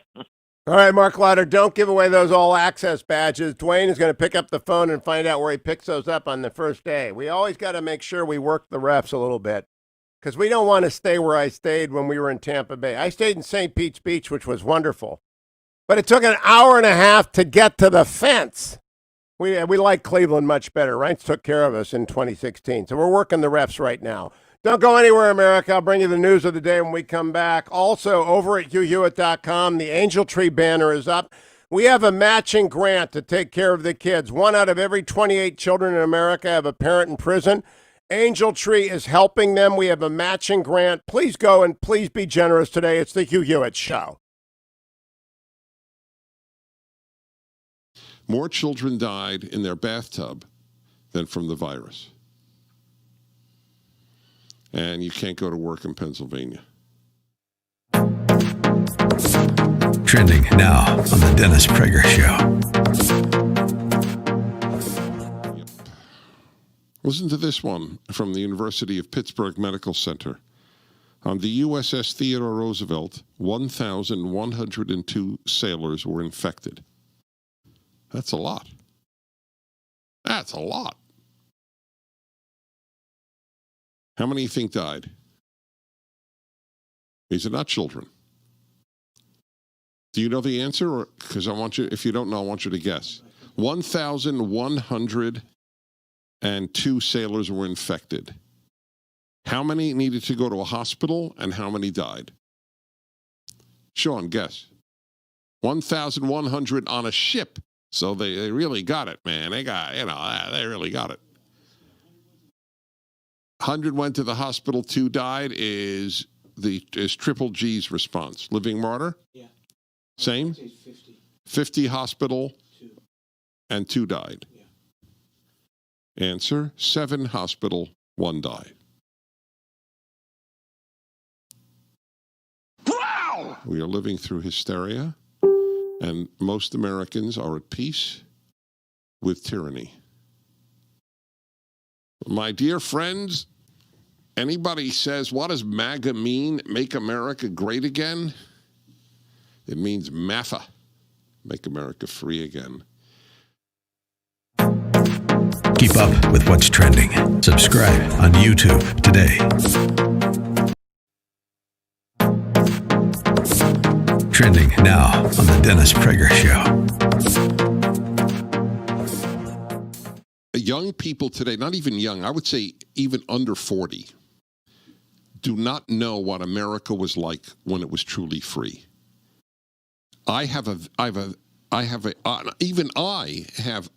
It's an early memory. There was a lightness, that's what it is. There was a lightness to American life. Today it is heavy. Yeah, I had put a tweet out, I think about a day ago that's gotten, 1.4 million looks on it. It was a tweet. It said, somebody's told me Gavin Newsom says California won't get back to normal until we find a vaccine. And I wrote, California hasn't been normal.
That's what I'm going to be doing right after the break, America. Walk out into the sultry Beltway weather. Good to have you back. I'm Hugh Hewitt. May the 27th in the year of the plague 2020. We will pass 100,000 deaths today. And people do grieve, and they grieve every day for people who are lost, but they also look at the bigger picture and they say, things look good. Things look very encouraging. And I bring you the market report, the outlook for the day, brought to you by andrewandtodd.com. We have no idea where American markets will end today, but we know what they did yesterday. Yesterday, they were up 529 points on the Dow. The NASDAQ was up only 15 points because it was mostly a broad rally yesterday. The S&P up 36. Andrewandtodd.com, of course, are mostly concerned with interest rates because they lend you the money you need to refinance your home, get money out of your home. If you're a senior citizen and you want a reverse mortgage because you just don't want to ever make another mortgage payment, you need that money out of your house now to make living easier, they'll find you a financial advisor. They will do the loan, of course. They'll do the reverse mortgage. They're the very best in the world at it. But you've got to call them at 888-888-1172. You have to be 62 years or older. It's only available for your primary residence. And, of course, you have to keep paying your property taxes, your homeowners association, but never make another mortgage payment. Get the equity that you can out of your house at really low rates. If it continues to appreciate, you'll make that money back when and if you ever sell it, when your heirs sell it. But get some financial security right now with a reverse mortgage. Talk to andrewandtodd.com. And if you're just doing the old-fashioned, I'm buying my first house, or I'm helping my son, daughter, grandson, granddaughter get into a house, go to andrewandtodd.com. Around the world, Japan went up 0.75% overnight. With markets open in England and Germany, getting late in the day over there, England's got about 1.5 up, 1.5% up. Germany closing on 2%. The world is rallying. Oil remains just a touch below $34. Gold is down to $16.90. As the world begins to say, you know what, the economy is going to be real. I even saw in the Wall Street Journal this morning that Democrats are worried about the recovery. Yep, that's who they are. They'd rather you grind away in poverty and lose your business and not get your job back and beat Donald Trump by erroneously blaming him for this than they would see a bounce back that will bring back the blue-collar boom that we had in January and February and for 3.5 years. And you know that if we elect Democrats, that's over. That's over. We'll be in the regulatory state. It doesn't mean I don't like Democrats. I love Democrats. I do. I have Chris Coons coming up to talk about national service in Phase 4 right after the break. Democrat from Delaware. I had Democrat Angus King. He's an independent. I mean, that's what he calls himself in Maine, but he caucuses with the Democrats. So if you're with Chuck Schumer's caucus, you're a Democrat. But I love them. They're great Americans, every one of them. I wish nothing but health, well-being, and blue skies and a following wind, or whatever they say in Sailor Land, for every Democrat. But I don't want them running the country because I want the country to recover. And I want the Constitution to stay as it is. And that's really the basic choice before us. Do you like the Constitution or not? Because Democrats don't like the Constitution. They want to change the Electoral College. They want to change the Senate. They want to change so many. They want to change voting rules. They want to change everything. They want rules from the bench. They don't want originalist judges. They want creative judges, living Constitution. I am not for that. I am for a robust national security policy, a big military deregulation, and the Constitution as it exists. Like Lincoln, I am for the Constitution. That means I'm for Donald Trump. It's pretty simple. Are you for the Constitution or are you against it? And you can't say, oh, Joe Biden's for the Constitution. No, they're not. They want to abolish the Electoral College. They want to abolish the Senate. They are radical. And you have to understand this is AOC and the squad. And they're running Nancy Pelosi, and they're going to do away with the filibuster in the Senate if the Democrats win for legislative affairs. Harry Reid blew it up for personnel. He did that, not the Republican. And they will blow up the filibuster for legislature. It will be a wild. They'll expand the Supreme Court. They want to pack the Supreme Court. I am not a radical. I'm a conservative. I can't vote for a Democrat. You can't either. But we can listen to them when they have good ideas, which is why you should stay tuned. Democrat Chris Coons, senator from Delaware, friend of mine, joins me next on the Hugh Hewitt Show. Stay with us.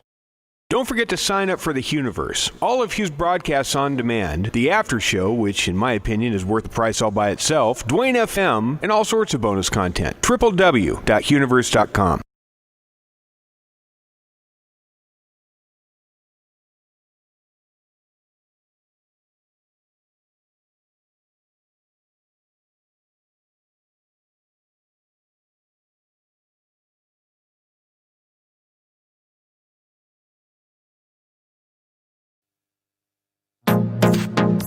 Trending now on the Hugh Hewitt Show. On a personal level, Mr. Secretary, not as Secretary of State, do you believe that the Communist Chinese Party has told us the truth on any significant issue in the last 3 months? Well, I'm sure there have been things they've accurately described to us, but it's pretty clear at this point that the Chinese Communist Party is one of its central challenges in any institution that is authoritarian is the absence of the ability for information to flow freely. You saw this, Hugh, in the weeks before this. They decided to kick out U.S. journalists from the Wall Street Journal, the New York Times, the Washington Post. You saw what happened when doctors raised their hand and said, hey, I think we have a problem. I think we potentially have a human-to-human virus, and it's spread. And they suppressed that by coercion and worse. Those are the kind of things that authoritarian regimes do. It's the nature of those regimes. And as a result of that, the information didn't get to the right places. And so for days and weeks, the world didn't know what was confronting it. And in a virus like this, those first hours and days and weeks are the most critical in stopping the spread. And the Chinese Communist Party failed to do that properly. I'll say this too, Hugh. We still need transparency today. We need openness today. We are still in the middle of this.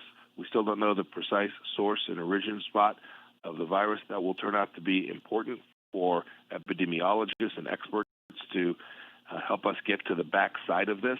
We still need that kind of openness, and we urge every country that has information about the virus and data sets and is working on a vaccine or therapeutics to share that information broadly in the scientific community.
Welcome back, America. It's Hugh Hewitt.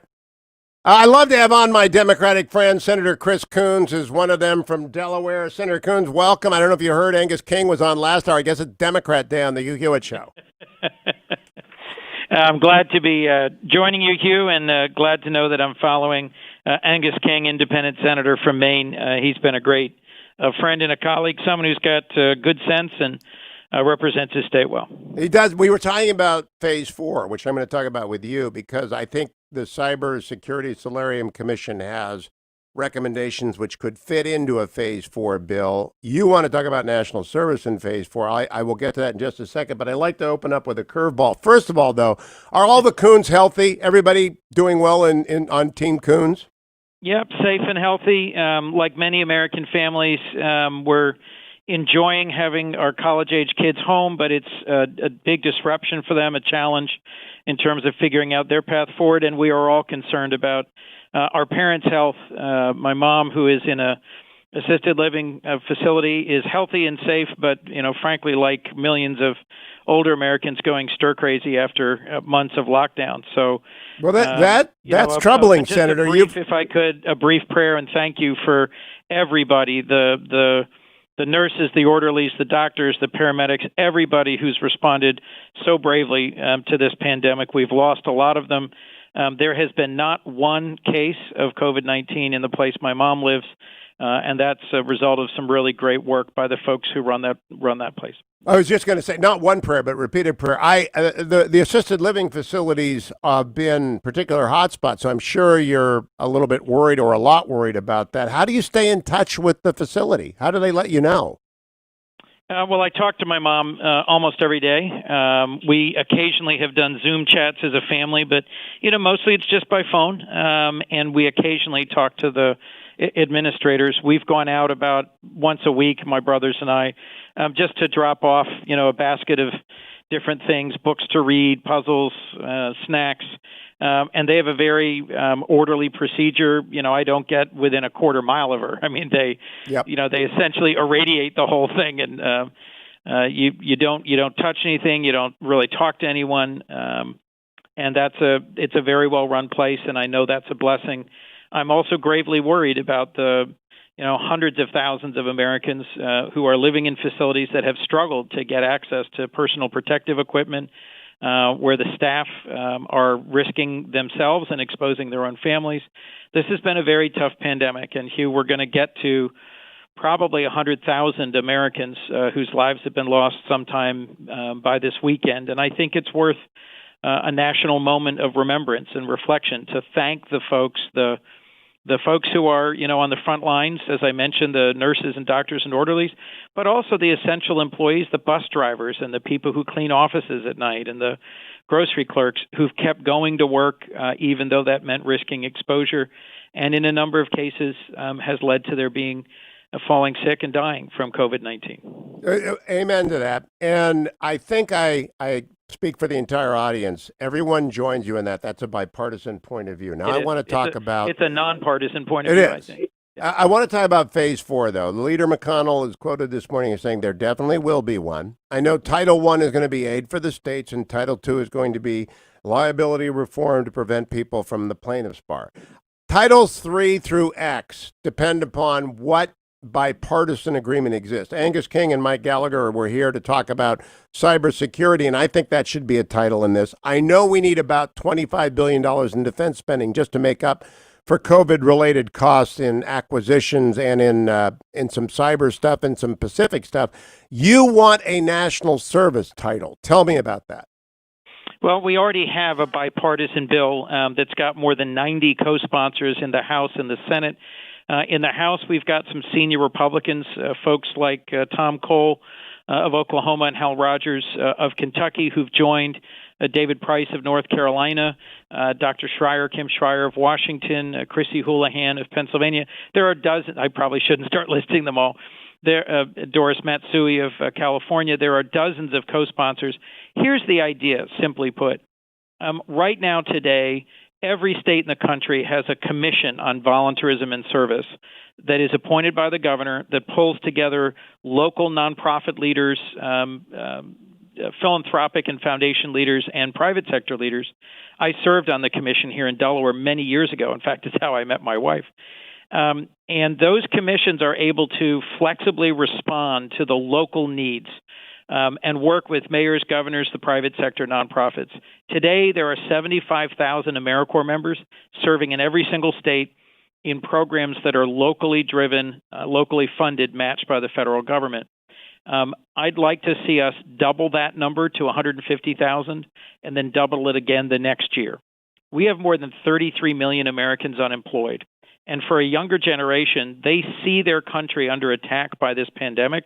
And like the 9/11 generation, where thousands and thousands of them stepped forward, signed up and served in the global war on terror, I think we should give a younger generation of Americans an opportunity to show what they can do, to be engaged in testing and tracing and, God willing, soon enough vaccination, to help with hunger and food banks and to bring in some of the crops and move them to markets where people are looking for food, to help in some ways with the education gaps that have emerged because students have missed a semester in the spring and may have to miss some of a semester in the fall.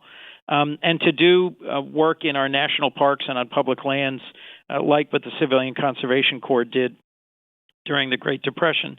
AmeriCorps comes with a very modest stipend. They make $15,000 a year, and they earn something for college. I think it's a great way to say to young people, if you do a year or two of civilian national service, you should earn something for your education and your future.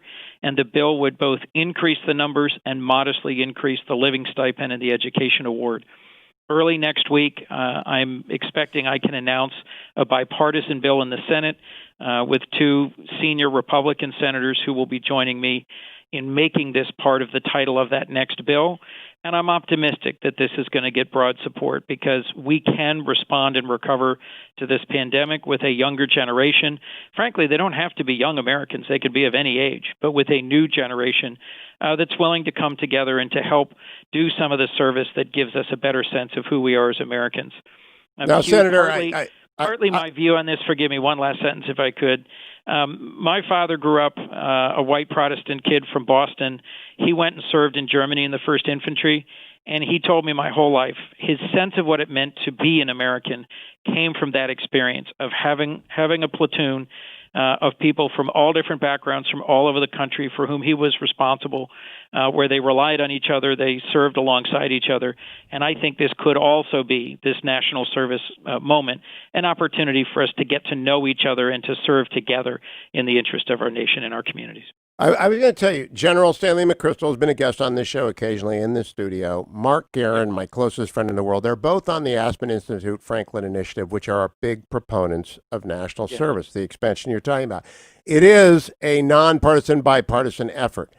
But if I were a member of the Senate, I would look you in the eye on Judiciary Committee and I would say, you, Senator Coons, have to walk across your caucus to Senator Harris and Senator Feinstein and deliver a few district court judges for California like Mark Scarsi and Rick Richmond because we have 17 vacancies. We can't expect bipartisanship if the district courts of California, because of the blue slip, are empty. I mean, litigants are denied basic justice because there aren't judges. And typically that's never happened. It hasn't happened in Delaware. It hasn't happened in a lot of places. But Senators Harris and Feinstein won't move people like Scarsi and Richmond, who are completely apolitical judges. So an appeal for bipartisanship, if linked with bipartisan action on district court judges, I think has enormous resonance. But it's hard to get one without the other, in my view, Senator Coons. How do you respond to that? Hugh, there are, it's funny, there are more things that are happening in a constructive and a bipartisan way than the general public sees. I'm on the Small Business Committee. One of the key things that we tried to do, that we did do in the CARES Act 2 months ago, was launch this new PPP or Paycheck Protection Program. A huge amount of money has been distributed to small businesses and nonprofits through it. Senators Rubio and Cardin, a whole group of us came together at the end of last week to move bipartisan fixes to that PPP program. I am working on a judge's bill. I cannot give you the details right now, but a bipartisan group of us is trying to figure out a path forward on judicial nominations that's sustainable. I have voted against many of the recent circuit court nominees for a variety of reasons, but mostly because either they were deemed not qualified by the ABA or they had ideological positions way out of the mainstream. District court judgeships are often a different thing, and I have voted for many of them. As you know, here in Delaware, we have 2 district court judges where vacancies came up 2 and 3 years ago, and we were able to fill them in a way where my senior senator and I worked with the White House, worked with our local bar, got people who are competent, qualified, nonpartisan, and they're currently serving. I would hope that's possible, but bipartisanship on the judiciary has been particularly difficult to reach in this environment. It's just so unfair to litigants. And I mean litigants who are Democrat, Republican, nonpartisan, all shapes, sizes, ethnicities, backgrounds. They can't get their cases heard because of these blue slips. And again, I'm not talking about circuit court, high profile, knockdown, drag out ideological fight. I'm talking about the people who hear motions and civil cases and property condemnations and criminal proceedings and people like Rick Richmond, Mark Scarcy. There's a long list of them. They just need to move, and I'm hoping you'll do that. Let me close by asking you, Senator, about China. You're a serious China watcher. You and I have done events together. The CCP seems out of control. They are fomenting a crisis on the Indian-China border right now. Will Phase 4 include some plus-ups for defense? I believe it's about $20 billion that the national security team says they need for cost overruns related to COVID, an additional Virginia-class submarine. Are you in favor of that as well? I am likely to support increased investments in our preparedness. We are in a global strategic competition with China. I was pleased to support the Hong Kong Human Rights and Democracy Act last year. Yes, and was yes. pleased to see President Trump sign it into law last November. And I think the actions of the CCP against Hong Kong are going to demand a response from the United States sooner rather than later. I traveled last year to Taiwan, to mainland China, to South Korea, and to Japan with a delegation just to make sure I had seen recently on the ground how these circumstances are playing out. And I am gravely concerned about the future of Taiwan. I think we need to make bipartisan investments in our regional alliances, in our preparedness, and in our ability to respond should things suddenly go in a worse direction. But the actions of the CCP under Xi Jinping in recent years should have all of us gravely concerned. Less than a minute, Senator. Would you support individual sanctions on Chinese billionaires who are moving effortlessly between countries if this national security law is put into effect? Some sanctions in response to the law that's been proposed would absolutely be appropriate. And on individuals so that they feel the pinch, because that's how President Xi gets incoming. He only hears from the billionaires. I'd have to know what the basis is, but if that is a way to apply appropriate pressure on Xi and his regime, I would support it. Senator Coons, it's always a pleasure. Thank you for joining me, the National Service. Get those judges for me, and I'll support your service bill. Good old-fashioned log rolling. California needs its judges, and America needs national service. Hey, you need ReliefFactor.com. Don't forget it, the great sponsor of this show. All you have to do is send $19.95 to get started. 3-week supply will get you out there walking, rolling along. ReliefFactor.com, ReliefFactor.com. I'm coming right back, America. Stay tuned. Portions of the Hugh Hewitt Show are brought to you in part by No Safe Spaces.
Welcome back, America. It's Hugh Hewitt, joined by Tim Alberta of Politico, one of the great observers of politics. I have the final exam question for you, Tim. How are you doing this morning?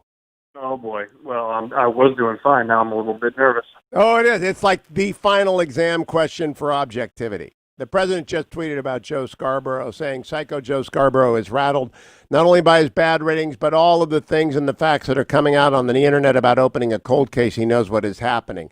So here's my final exam question. Objectively, who loses more votes net or wins more votes net?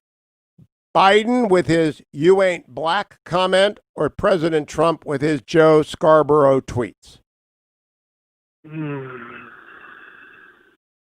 I didn't say it was easy. I always give tough final exams in law school. It's radio. You have to talk even as you think, Tim. Yeah, I know. You can keep saying I know it, but it's a net effect. Who is hurt or gains the most from those two silos of controversy? Honestly, Hugh, it's just such a race to the bottom. I don't know. Look, you can imagine a scenario where Biden's comment really does damage to him, especially among young African American men. You can imagine a scenario where the president's insistence on chasing this Scarborough nonsense hurts him with suburban women. It's one of these things, and I'm not trying to be cute here. I'm really not. But I used to say this to folks when I was covering Congress, and you would sort of day in and day out witness something that one of the two parties would do that was just absolutely asinine, and then the next day you'd see it the other way around, and you'd say, at times it feels like the only thing saving the Republican Party from oblivion is the Democratic Party, and vice versa. And it feels like that sometimes in this campaign. Like, do either of these guys want to win?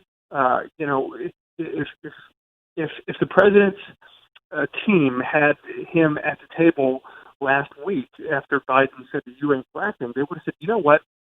Why don't you just go dark for like the next 96 hours and just let Biden marinate in that comment?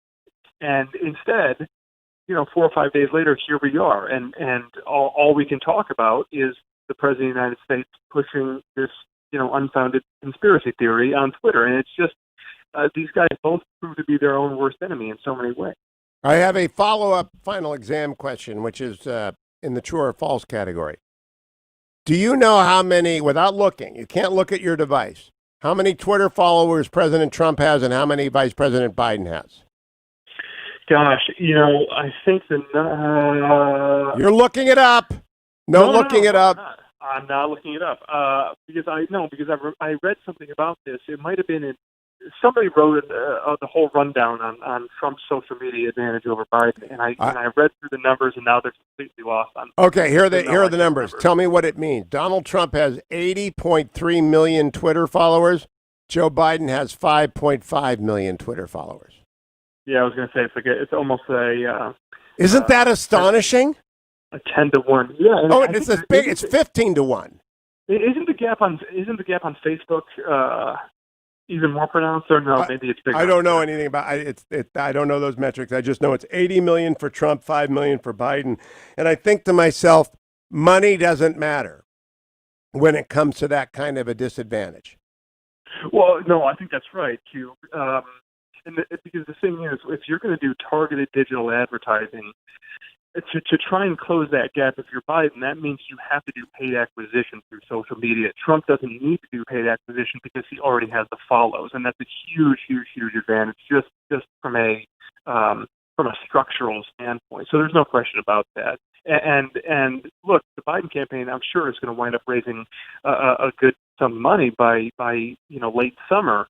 But the question really is, in the intervening months, especially when you're trying to do the sort of targeted digital advertising that these campaigns are now so proficient in, it's harder to do when you don't have just the sort of mass follows, the mass membership, the mass built-in viewers that the president has. I agree. Now let me give you what I would grade your answer on. Objectively speaking, Joe Biden suffered a huge net loss, and the president didn't suffer any loss from Scarborough. And so it was I mean, you don't have to value judgment on anything. Just I'm doing a political votes gained, votes lost. Joe Biden hurt himself badly, but the dust up over Scarborough has obscured how much self-damage was done by Joe Biden. Tim, Alberta, good to talk to you. Glad that you are back in the game. Sorry that we missed you on Monday. We'll talk to you again next week. Hey, America, don't forget my kids who have a mom or dad in jail, the Angel Tree Prison Fellowship Ministry, they've got a matching grant of a lot of money.